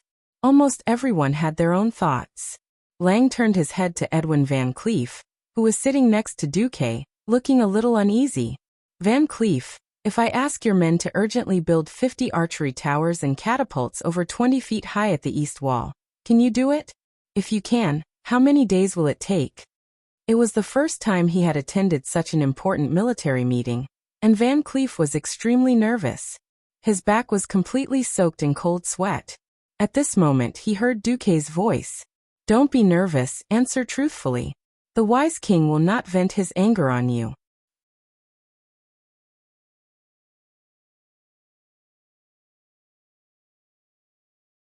Chapter 158. After receiving the affirmation from Lang and Duque, Van Cleef took a deep breath. To be honest, Sir Duque doesn't have much cement left. One of the important materials for cement comes from the Ungoro crater. We used Sir Duque's funds to collect it, but we only bought about 100 tons from the Stranglethorn Valley's Goblin Venture Capital Company. That's all they have in stock. The remaining materials are only enough to make 30 catapults or 80 arrow towers, and it will take at least 10 days. Nobles were not very knowledgeable, cultured, cultivated, and noble people. Apart from the strict etiquette training and the ability to read and write, the nobles in this era were no different from most ordinary people. Their geographical knowledge was limited to the nobles in the southern part of the continent. They did not realize that the Ungoro crater was on the other side of the sea, far away on another continent. Trash. If it's 10 days, the soldiers of Stormwind City would have been killed. On the opposite side, a duke slammed the table and rose to his feet, his angry voice almost frightening Van Cleef. Van Cleef was not the Van Cleef who was forced into a dead end in the future. At this moment, he was just a follower of Duque who was born as a stonemason. He did not even have the chance to determine how much trust and support Duque had in him. It was like a duck being driven onto a perch. The Duke did not expect that Duque would go against him for the sake of Van Cleef, a lowly dog. He slammed the table, and Duque slammed it even louder. Bang! Almost all the guards of the Wang family thought that the enemy was attacking. Every guard put their hands on the hilt of their swords. When they saw that it was Duque slamming the table, they secretly let go of their hands again. You're the trash. You don't even know that the Ungoro crater is on the other side of the sea, and you're talking nonsense to my people. If there really was so much cement, I would have raised the entire wall of Stormwind City to 200 feet high. Orcs can't even fly in, let alone climb. Duque was telling the truth. In this world without modern industry, it was too difficult to make proper cement. The only thing they could do was to use volcanic ash as the main raw material for cement. That was why he had his eyes on the Ungoro crater, and asked Van Cleef to collect materials through various channels. The truth was the most hurtful. Obviously, Duque was scolding people, but many people were amused by Duque's counterargument. This kind of direct scolding of the other party's ignorance. And it even hit the mark. The resulting laughter made the Duke feel even more embarrassed. Another Duke stood up and said, "Very well, I would like to ask Sir Lothar, How long can you defend with these towers? Lothar raised a finger. The limit is 1 month, and it's still the same thing. The troops in charge of the rear won't survive. Alright, let's go back to the original question. No, not back to square one. Duque interrupted the Duke. It's just 10 days. I'll fight for it. Duque patted Van Cleef on the shoulder. You can rest assured and let your men do their job. For some reason, Van Cleef felt like crying. In his impression, the nobles were all in cahoots with each other. There is nothing that cannot be solved by the exchange of interests. This was a famous saying among the nobles. For a moment, Van Cleef thought that the noble Earl Duque would not stand up for a lowly person like him. He was a duke. Duque did not feel anything, but Van Cleef did not. Van Cleef, whose ancestors had been in Stormwind City for generations, had a natural fear of high-ranking nobles, who knew that not only did Duque speak up, but he also made the other party half dead. Suddenly, Van Cleef had the urge to die for Duque. Now not only did Duque take all the blame, but he also protected him. Tears welled up in Van Cleef's eyes. Not many people cared about Van Cleef's emotions. Everyone's attention was on Duque's words. 10 days. Are you sure? The sand in the hourglass is more expensive than gold. We are in a race with death. King Lang kindly reminded Duque. Oh, thank God. If you can do it, Duque, it will be a great help. Lothar, who had worked with Duque more often, was almost blindly optimistic. He did not know how Duque did it, but based on his understanding of Duque, he was sure that Duque would not make empty promises. Lang looked at the restless nobles and frowned. What are you going to do? The second Duke was obviously a little against Duque. In front of His Majesty's minister, no matter if it's for comfort or other reasons, lies are meaningless. Right now, we are discussing the lives and deaths of nearly half of Stormwind. We cannot allow a brat like you to speak big words. He was the king, and if necessary he could force Duque's proposal through. But before that, it would be best if he could convince everyone. Duque stretched his body and leaned comfortably on the bench. He crossed his fingers and placed them on his abdomen. It seems that your people think differently from you. Last night, your butler found my subordinate, Makarov, and said that he wanted 2 more ships to transport your treasures. Haha, if you don't believe me, why did you find my subordinate? Everyone knew that Duque was putting 2 and 2 together. Believing that Duque could stall the orcs for 10 days and believing in Duque's fleet were 2 completely different things. But either Duque's political intelligence was 0, or Duque was doing it on purpose. At this time, he told Lang that it was these vermin who wanted to disregard the lives of Lang's most cherished citizens, and empty the precious cabins to transport the treasures. Almost at the same time, Lang, Lothar, Bolvar and the other upright and outspoken nobles all had dark expressions. Uggo, there's such a thing. Impossible. The Duke immediately denied it, but he immediately realized that he could not fool him. I've been busy with military affairs recently. Perhaps there really is such a thing. If there is, I will definitely punish that butler. He actually dared to use our noble name to do such a dirty thing. Ugh, Count Marcus, don't change the topic. Whether you can stall for 10 days is related to the survival of the entire kingdom.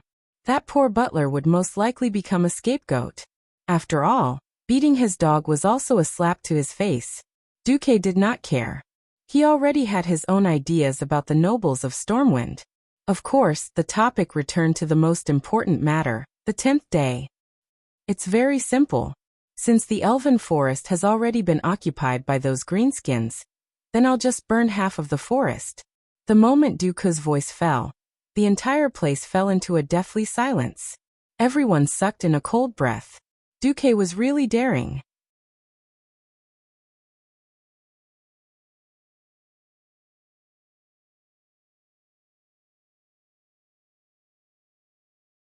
Lang said earnestly, Stormwind is on the verge of destruction.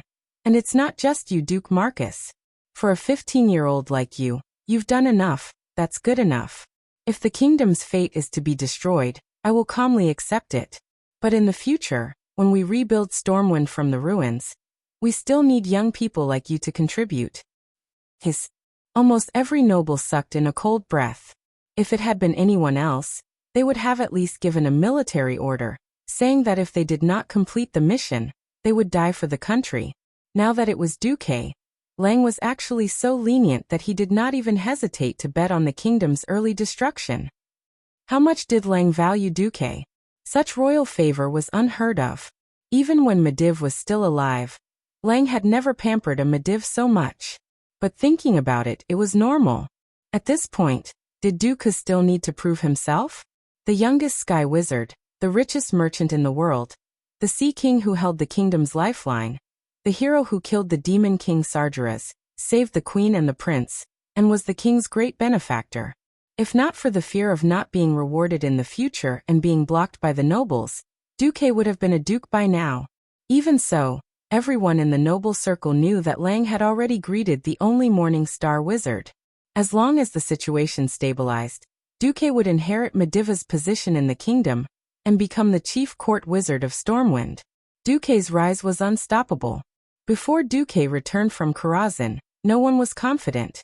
Now many nobles had secretly decided that if Duque's plan to stop the orcs for 10 days was successful, they would completely tie Duque to their family's war chariot. Compared to other nobles, King Lang had a fatal shortcoming. The royal bloodline was too thin.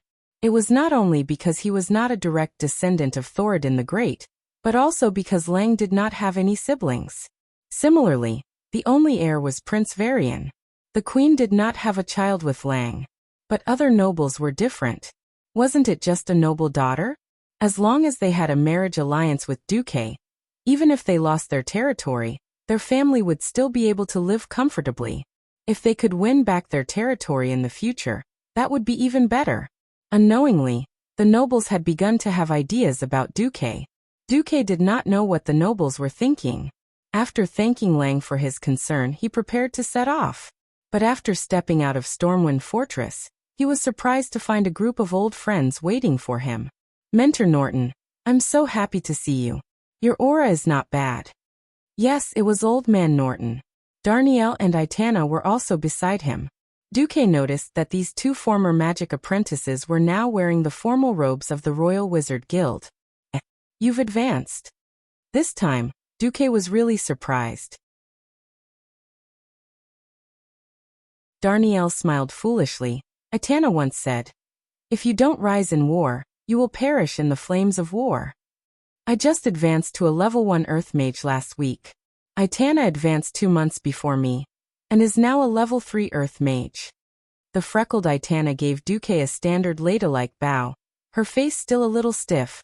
Mentor Norton said that we should be able to help you.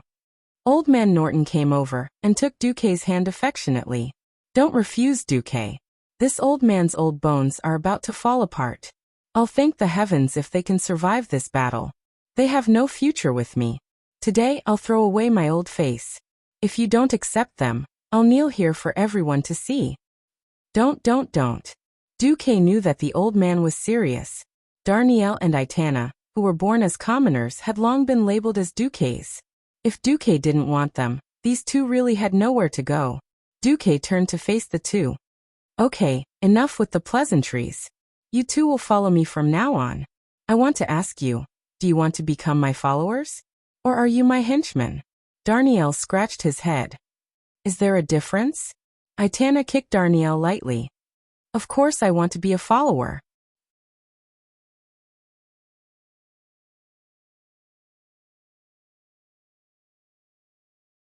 Chapter 160. As for followers, it had nothing to do with nationality, religion, or even race. They were loyal only to Duque, who was a wizard. Retainers were different. After all, retainers were the direct subordinates of nobles. Even if the nobles in this era had a tongue twister saying that the subordinates of the nobles were not their own subordinates, it meant that the king could not control the retainers of the nobles. But with the king's righteousness, if the retainers betrayed the nobles, they could still claim to be loyal to the king. In terms of relationship, followers were closer, and it was more in line with the interests of the two young wizards. Even though he knew that the two had limited talent, Duque still accepted them as his followers. This master-follower relationship was also a perfect ending to the fateful encounter they had when they first came out of the Northshire monastery together. All right, I'll give you a mission now. After settling the matters in Stormwind City, Duque did not move out that night. He had a good sleep. When Lothar asked him why he was so sure that the orcs would not come tonight, Duque replied, "Because the great chief of the horde is Blackhand." Lothar was perplexed by this. Duke wagged his index finger with a confident look on his face. This was the benefit of being a transmigrator. Only a transmigrator would know how different Blackhand's and the next great chief Orgrim Doomhammer's tactics were. Blackhand was indeed a very outstanding orc leader. His excellence was reflected in his ferocity and bravery. Blackhand, who drank the demon's blood, had the common weakness of most green-skinned orcs, violent and irrational. Other than fighting head-on, there was no other way. Orgrim, on the other hand, did not drink the demon's blood, which made his mind clear. This gave Orgrim a natural advantage when it came to military strategy. He was more intelligent and rational. It was the same for Orgrim in history. As one of the most intelligent orcs, Orgrim had once defeated the entire alliance. If it wasn't for the fact that the orcs had betrayed their teammates, perhaps the horde wouldn't have been defeated during the first incident at the Dark Portal. Duque was so sure that the horde would not be able to move out tonight, because of his understanding of Blackhand. At this moment in the tribe's camp, Black's hand, which had turned slightly carbonized due to the power of chaos and was extremely tough, punched Orgrim in the face. Even though Orgrim had already tightened his muscles in preparation for a heavy blow, Orgrim's resolute face was still severely deformed for a short period of time. Orgrim's gigantic body was sent flying out of the tent by Blackhand's punch. "You coward! The tribe doesn't need a coward like you," Blackhand roared. "They have a very powerful spellcaster. Where was Gul'dan when we needed spellcasters' support the most? Where are the warlocks of the Shadow Council?" Orgrim roared back. Even though the beastmen were brave and irrational, they still had rules. The mysterious was mysterious, and the warrior was a warrior. Since ancient times, the shamans of the tribe had been the ones to deal with the enemy's spellcasters. After the shaman profession withered, it was replaced by the warlock profession. The great tribal chief was speechless for a moment before saying, "Gul'dan has more important things to do, such as repairing the Door of Darkness." This was a sophistry, but it was also a good reason. If the Door of Darkness was repaired, then the tribe would have an endless supply of reinforcements. Even though the warriors left in that destroyed world were not the most elite, there were still many of them. Orgrim shook his head and stood up stubbornly. "Blackhand, tomorrow, give me another 20,000 elites from the Blackrock tribe. If I can't defeat them, you will see my head." All right. Blackhand was prepared to act recklessly. Mirror Lake was located south of Stormwind City. If one went to Stormwind City from Goldflash Town, southeast of Stormwind City, it was easy to see this huge lake on the left side of the main road. Now Mirror Lake had become one of the lifelines of the Beastmen army. It was currently summer, and the heat was scorching the earth, making both sides feel uncomfortable. When there was no battle, the Beastmen were happy to enjoy the cool air under the shade of trees. In order to prevent the damned fishmen and Nagas who obeyed the humans' orders from running into Mirror Lake, the Beastmen had to use thousands of laborers to build a temporary dam. This was to make it the most ideal water source for the Beastmen army. Mirror Lake was located at the foot of a small mountain. In order to prevent the humans from poisoning the lake, they only needed to set up enough patrols near the mouth of the spring. From the top of the mountain, they could clearly see all the movements on the outer wall of the human city of Stormwind City. However, early in the morning, an atmospheric circulation that almost surrounded the entire mountain appeared on this average-sized mountain. The constantly rotating circulation formed a storm, forming a wall of air that was nearly 100 meters tall at the peak of the mountain. The patrolling beastmen tried to pass through this invisible wall of air to see what was happening. However, all the beastmen who tried to do so were instantly torn apart by the violent wind. In the next moment, in response to the first rays of dawn, balls of flames, along with the radiance of the sun, began to spread grandly from the top of the mountain to the vast land. At first, every beastman thought it was an illusion. But soon, When the blazing flames landed on the rough and messy roofs of the tribe's barracks, the fire easily spread. Fire! Fire! The sleepy beastmen had just woken up from their dreams when they realized that the entire camp was in a sea of fire. The beastmen were not unprepared for the humans' fire attack. Many beastman officers instructed the stupid beastmen to use sand to extinguish the fire. They also ordered the beastmen to rush to Mirror Lake to fetch water to extinguish the fire. However, the flames in the sky became denser and denser. The ever-increasing fire made the beastmen's efforts to extinguish the fire useless. Most of them held their weapons blankly and ran to the open space, not knowing what to do. Look up the mountain. Finally, some beastmen realized that something was wrong. A majestic figure stood at the highest point of the mountain. Behind him, his cloak fluttered in the wind like a fluttering flag, attracting the attention of all the beastmen. The figure bathed in the morning light was incomparably dazzling. It was as if he was the radiant sun, as if he was the sun of light who dispelled all the darkness on the earth. Under the illumination of the morning light, the silver spell formation hanging in the air beside him had every fine line and every mysterious rune dyed with a layer of brilliant gold. Countless fireballs shot out from the spell formation, drawing red arcs in the sky that symbolized death and destruction, and fell to the ground in a shocking manner. The endless flames turned the entire land into a sea of fire in the short span of a dozen breaths. Orgrim rushed out of the tent and looked at the mysterious and terrifying figure. He squeezed out a few words through gritted teeth. Duke Marcus.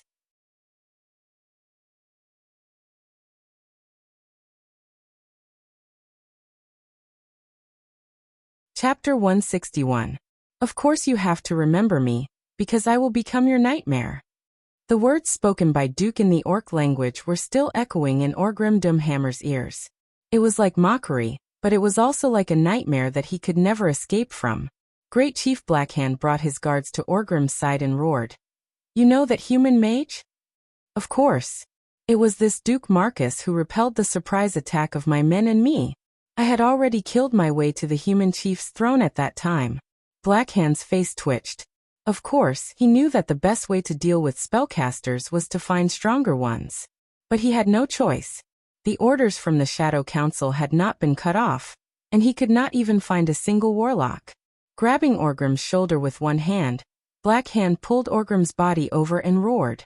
Spittle flew all over Orgrim's face as he gave a death order. Now is the time for you to wash away your shame. My adjutant. In order to prevent you from escaping, Deadeye will keep an eye on you. Go. Orgrim's facial muscles twitched as if he was electrocuted. The word shame deeply stimulated Orgrim's nerves. He did not argue. In the eyes of the orcs, failure was failure. There was no way to refute it. The great chief was merciful enough that he did not execute him immediately because of this. Even though he still had the anger of his good friend Durotan's death buried deep in his heart, he knew that this was not the time to challenge Blackhand. Follow me. Orgrim waved his hand, and his elite beastmen charged towards the small hill not far from the Mirror Lake like a murderous flood. Beside the elites of the Blackrock clan led by Orgrim, there was also a fierce army marching side by side with Orgrim's army. It was Kilrog Deadeye's Bloodring clan elites. The Bloodring was once the most powerful clan in the Horde. They still had a shocking number of people and powerful combat power. Unfortunately, they ran into Duque, who didn't have a warlock to suppress him. If they were the evil darkness that drowned the earth, then Duque was the light of dawn that washed away the shadows. In the morning light, Duque's entire body was shining with golden light. Behind him was a Stormwind lion flag. Duque stood at the top of the hill and looked down at the thousands of orcs who were crawling over like ants. Ha ha ha. Darnielle, help me carry the flag. I want to let these guys know that Stormwind is not to be trifled with. Ha ha ha. Duque's maniacal laughter reached the ears of Darnielle, who was responsible for carrying the flag. Unknowingly, Darnielle had also become ambitious. He had often heard about how awesome Duque was, but he had never seen it for himself. He had never felt it so vividly. How many orcs were down there? There should be at least tens of thousands of them. This was a power that could destroy an entire kingdom. But could Duque face it so proudly? Looking at Duque bathed in the morning light, his entire body radiating brilliance, Darnielle was momentarily entranced. It was a kind of fanatical hero worship. Duque? A great general overseeing the battlefield? No. Using his own strength to shake the terrifying orc army that numbered in the tens of thousands. This had long surpassed the scope of a general. If the simple-minded Darnielle had to think of an adjective, it would be God, the guardian of the entire kingdom. At the foot of the hill, the orc warriors were fortunate enough to meet a human mage who was going all out without their own warlocks suppressing them for the first time in the elven forest. Once the huge fireballs were hit, they would immediately release all the energy contained within them. The terrifying impact easily tore apart the grass and blew up the tree roots. The sputtering flames spread directly to the orc warriors. Fear of fire was the instinct of most creatures. That kind of burning sensation that exceeded the limits of the body wasn't something that every warrior could easily overcome with courage and surmount. 36 huge fire magic formations continuously tilted the water tank-sized fireballs. This was a firestorm that was even more intense than a meteor shower. Many orc warriors were blown into the sky by the fireballs. They fell and howled before being swallowed by the flames. In no time, they became corpses that emitted a disgusting burnt smell. The flames from the explosions continued to shine. Darnielle, who was behind Duque, could not help but narrow his eyes. Not far from his field of vision, even though many orcs were burned alive, more orcs had already entered the final charge. Their line of defense was spread out in an arc, neither too closely packed nor too sparsely spread out as they surrounded Duque. Of course, the 40-degree incline of the mountain path had slightly slowed down their speed. But for orcs who could climb mountains as easily as eating and drinking, this was not too much of a problem. Their advance did not slow down at all. "Cover your ears," Duque suddenly said. Darnielle did as he was told. In the next instant, a long river of flames suddenly appeared at the foot of the hill, immediately cutting off the orcs from entering the field. Then there was a series of explosions. Those were the cannonballs that Duque had scattered on the hill in the morning. Because of this, Stormwinds' few griffins were exhausted. Because the horde had found a new direction to attack the city, the cannons placed at the main gate of Stormwind City had all lost their purpose. With limited transportation, these cannonballs could not be pulled away, so it was better for Duque to play with them. Just as they stepped halfway up the hill, the cannonballs that had been detonated by the fire kept exploding under the orc warriors' feet, creating pillars of fire mixed with mud. Brave and determined faces continuously fell in the flashes of the explosions, and the enraged orcs continued to advance toward the top of the hill over the corpses of their companions. They were still nearly 300 feet away from Duque. At this distance, the orcs could not do anything to Duque, but Duque could rely on his control of the elements in the surrounding sky to open up all the arcane fire magic circuits without hesitation, pouring magic onto the hill.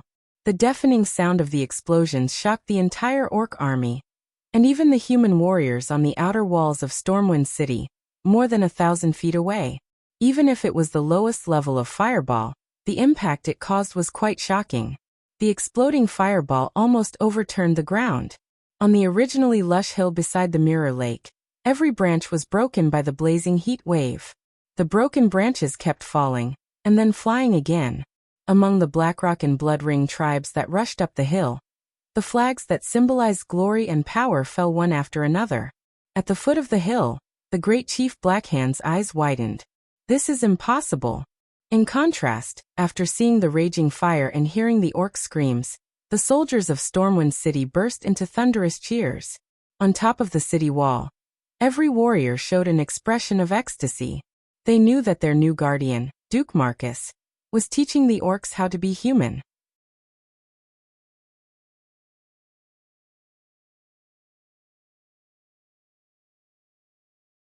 Chapter 162. A normal wizard's fireball spell would not be as exaggerated as Duque's. It flew for 200 to 300 meters and did not dissipate. This kind of control was something only the highest-ranked wizards could have, but it appeared in Duque, a mere sky wizard. With the help of the system elf, Duque's control of elemental energy had reached a shocking level. He hit wherever he pointed, with the accuracy of a godly archer. He controlled tens of magic formations at the same time, and was far above Morning Star wizards in multicasting. Even though the orcs were no longer charging blindly like targets, and even though they had started to learn to move irregularly to avoid the fireballs, but the continuous torrent of fireballs still did not miss their target. Often, a fireball that did not hit the orc in front would hit the one behind due to the line of sight of the orc in front or some other reason. Sometimes, it looked as if Duque had shot a fireball, and the orcs had foolishly offered their heads to the fireball at the cost of their lives. The orcs' line of attack had already spread to more than 200 meters wide, but still, not a single orc could get within 150 meters of Duque. At a distance that looked like a small dot, not even a ballista would have a chance of hitting him, let alone long-range weapons like throwing axes. The water vapor around Duque evaporated due to the high temperature, causing Duque's figure to look strangely distorted from afar. Only the heavens knew if Dooku had set up a wind shield or a similar defensive spell, but Darnielle was sure that Duque had at least the most basic protective arrow spell. Whether he had stacked 10 or tens of them, Darnielle could not tell. The concentration of elemental energy around Duque's body was so high that it was almost tangible. It could be said that Duque alone covered half of the battlefield. He had practically suppressed the orcs' attacks in all directions. This had completely surpassed skill, and was already in existence at the level of magical art. A magician is a source of firepower. Duke was a perfect example of this. Darnielle, who was behind Duque, was dumbfounded.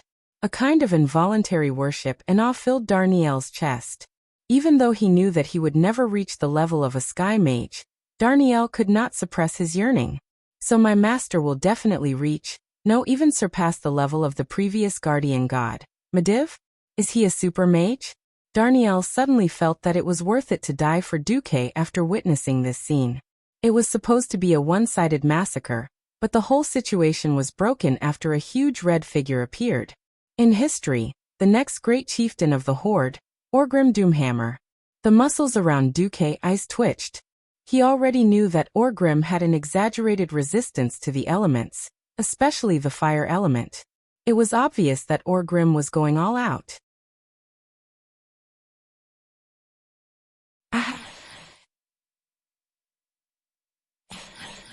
Perhaps it was to defend against Duque's fireballs. Orgrim rushed over the mountain stream that flowed to the Mirror Lake. Orgrim's condition was clearly abnormal. Even the phrase large strides was not enough to describe his berserk state. With the hammer of destruction, that weighed at least 200 to 300 pounds, Orgrim ran as if he was flying. Every step he took covered more than 5 meters. In the eyes of humans, this was the distance of a triple jump. But for Orgrim, who was more than 2.5 meters tall, this was only the level of sprinting. What was even more frightening was the abnormality under his feet. Duque saw the steam billowing everywhere. Damn, are you an electric perm? Duque had long since given up on using fire spells to deal with Orgrim. With a wave of his hand, 36 magicians' hands appeared in the air 20 meters around Orgrim. There were 6 of them in a group, and they activated Arcane Impact. 2 seconds later, Duque was dumbfounded again. Ineffective. Ineffective. Completely ineffective. The surging arcane energy that was highly compressed crashed into Orgrim's body. Oh, it was less than 20 centimeters away from his body, and it was automatically dispelled by an even more powerful and mysterious force. This was a move that could send Orgrim flying again and again in the last battle. But now it was completely ineffective. Damn, are you sure you're not called Orgrim Saint Seiya? You can't use the same move twice? Orgrim, whose every step changed the color of the mountains and rivers, was already within 100 meters of Duque in a few breaths. Duque frowned and clasped his hands together. Instantly, the elements in the air changed again. Ha! With a light shout, the entire mountain spring froze under Duke's feet. The cruel cold air flowed along the flowing stream, and froze the entire stream in an instant. Countless icicles abruptly extended along the river like a hedgehog. The high-speed icicles were sharp enough to pierce through any mortal's body. Arctic Wave. This was a self-created spell that Duque had modified from Darson's cold prison. Although it was not complete, Duque was confident that it could stop Orgrim. Duque succeeded. Although Orgrim's body was emitting heat, it was obvious that he was not used to the icicles that had physical properties. The high temperature continuously melted the icicles, but each icicle would pierce his body first, creating thumb-sized bloody holes. Ah! Faced with more and more icicles, Orgrim was surrounded. At this moment, another Beastman hero arrived, Kilrogg Deadeye. As the chieftain of one of the 7 largest Beastman tribes, Kilrogg's strength was definitely top-notch. If not for his old age, Duque was willing to bet that this old beastman's combat power was at least at the level of Black Hand. In front of Duque, Kilrogg displayed agility that was comparable to that of a night elf. Yes, agility. If Orgrim was said to be more like an angry lion, then Kilrogg was now an agile cheetah. He actually stepped on the blunt side of the icicles that Duque's icicles had pierced out, as if he was flying towards Duque. Multicast. Activate. This was not a spell that Duque had asked the system elf to cast, but Duque's own true multitasking.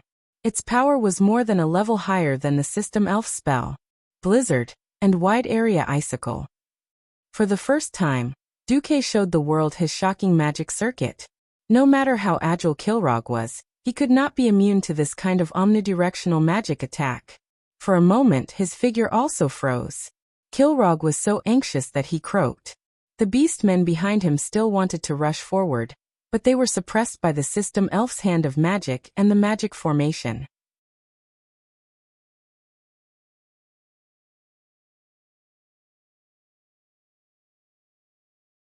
Chapter 163. Darnielle, who was standing behind Duque, was completely dumbfounded. Every spell Duque used required the full strength of a top-level sky mage, but Duque was using 3 spells at the same time, and all of them were instantaneous spells that ignored incantations. And judging from the status of the 2 orcs, they should be of high status. Boss, who are they? In private, Duque insisted that Darnielle and Itana call him boss. Oh, the chief of a top-level clan and the next chief of a tribe, replied Duque casually. Darnielle's face immediately turned green. Thanks to Garona's dissemination of tribal knowledge to the middle and upper echelons of Stormwind, most of the middle and high-ranking officers, as well as mages like Darnielle of the royal family, knew the general strength of the other side. It was generally accepted that the commanders of human armies could not defeat the chiefs of top-level clans, but could generally fight to a draw with the chiefs of second-rate clans. This was based on the many cases where the human armies were stripped of their numbers. It was simple, they were killed and their flags taken. In the many large-scale battles between Stormwind and the Horde, there were tragic cases where the commanders were killed and their flags taken. Only the publicly acknowledged god of war, Lothar, once killed the chief of a second-rate clan and saved some face. But this did not stop Lang from ordering the retreat of the army. A flag taken by the enemy was a disgrace, and a disgraced flag could not lead the soldiers to victory. This was an ironclad rule left behind by Thoradin the Great. So when he saw Duque single-handedly suppress the 2 famous heroes of the tribe, Darnielle's mouth opened so wide that an egg could be stuffed inside. But good times did not last long, and Duque immediately exclaimed, "Holy shit!" Darnielle did not know what this meant, but he knew that it was definitely not a good thing. Duque had indeed almost died, if not for the system elf constantly scanning the surroundings for him. Why did mages need a large number of followers? The powerful firepower of the mages formed a stark contrast with their weak vitality. If he didn't have a magic shield or an ice shield, even if the weakest militia stabbed him with their pitchforks, Pharaoh would still die. This forced mages to keep their distance when fighting against warriors. It was already very difficult for Duque to deal with 2 chieftain-level heroes. Those 2 superhuman fellows were simply unreasonable. But an even more unreasonable fellow was yet to come. The system elf had given him the highest level of warning. A huge red exclamation mark appeared on Duque's retina, pointing straight to the left side of the mountain. It was a series of footprints that were very, very far away. If it wasn't for the system elf special marking, Duque wouldn't have realized that this was a series of footprints made by a single person, because each footprint was at least 10 meters apart. There was no one in his field of vision, But the system elf used a simple and direct method to outline a sturdy human figure with a red frame.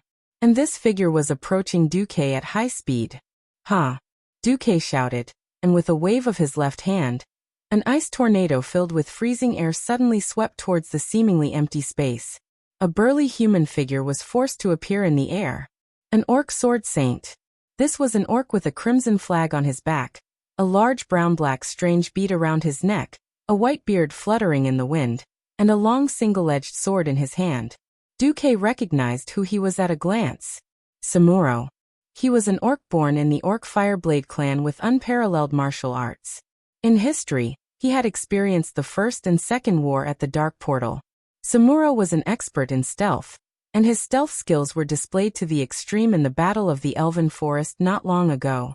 34 commanders of the Stormwind Kingdom had lost their lives in his hands, including 2 generals and 1 deputy commander. The Fireblade clan was a famous sword saint clan among the orcs, and this clan had given birth to countless sword saints. Unparalleled combat talent, agility, and destructive power were incomparable to ordinary warriors. Almost all orc warriors had an inexplicable admiration for the sword saints. The moment Samuro's figure appeared, the orc army that was still unyielding and trying to get close to Duque let out a thunderous cheer. This cheer seemed to make Kilrog Deadeye lose his composure. With a fierce roar, his body grew by a full 30 centimeters.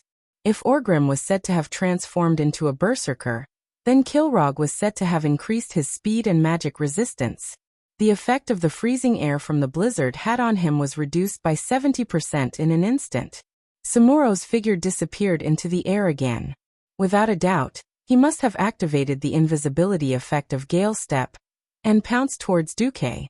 In an instant, the famous heroes of the 3 tribes charged over together. "Boss!" Darnielle called out in a questioning tone. In the plan that had been set before, Duque was to run after setting the fire. But when to run was still Duque's call. Duque knew very well that in a one-on-one situation, he would be at an absolute disadvantage against any one of the 3 horde heroes. Duque couldn't understand the physique of the orc hero that could increase his magic resistance no matter how hard he scratched his head. Was this the 20% mutation in the world that didn't match Duque's impression? Or was it the level suppression brought by the orc hero? This was a very serious question. It was related to whether Duque would take a detour when he saw the horde heroes in the future, or find a way to kill them directly. Heroes couldn't be replicated. Heroes with leadership abilities were even fewer if they were killed. At this point in time, before the appearance of the first-generation paladin, the humans really only had one Anduin Lothar to support the horde, which was full of fierce warriors. In fact, before Bolvar for Dragon became a paladin, Bolvar's strength was only second-rate. If possible, Duque still wanted to see if he could kill 1 or 2 horde heroes. At the very least, he wanted to find out if their abilities were different from what he remembered. Duke stretched out both of his hands, as though he was pushing open an abnormally heavy door. When he completely opened his hands, his entire body spread out, and an incomparably huge cover, with a blizzard constantly revolving around it, appeared impressively on the entire mountain top. When a mage's ice barrier was expanded 100 times with the support of unimaginable magic power, what would it look like? The answer was the ice barrier. In front of him, an enemy that entered the barrier would be affected by a certain speed reduction effect, and a certain chance of being frozen into ice. You're tuning in to the Lime's Wuxia Whispers YouTube channel. We're so grateful for your support, and don't forget to subscribe to join us on this incredible journey through captivating stories. Your generosity through donations truly makes a world of difference, as it's the primary source of revenue that allows me to expand and enhance this channel for you. Thank you from the bottom of my heart for being a part of this adventure.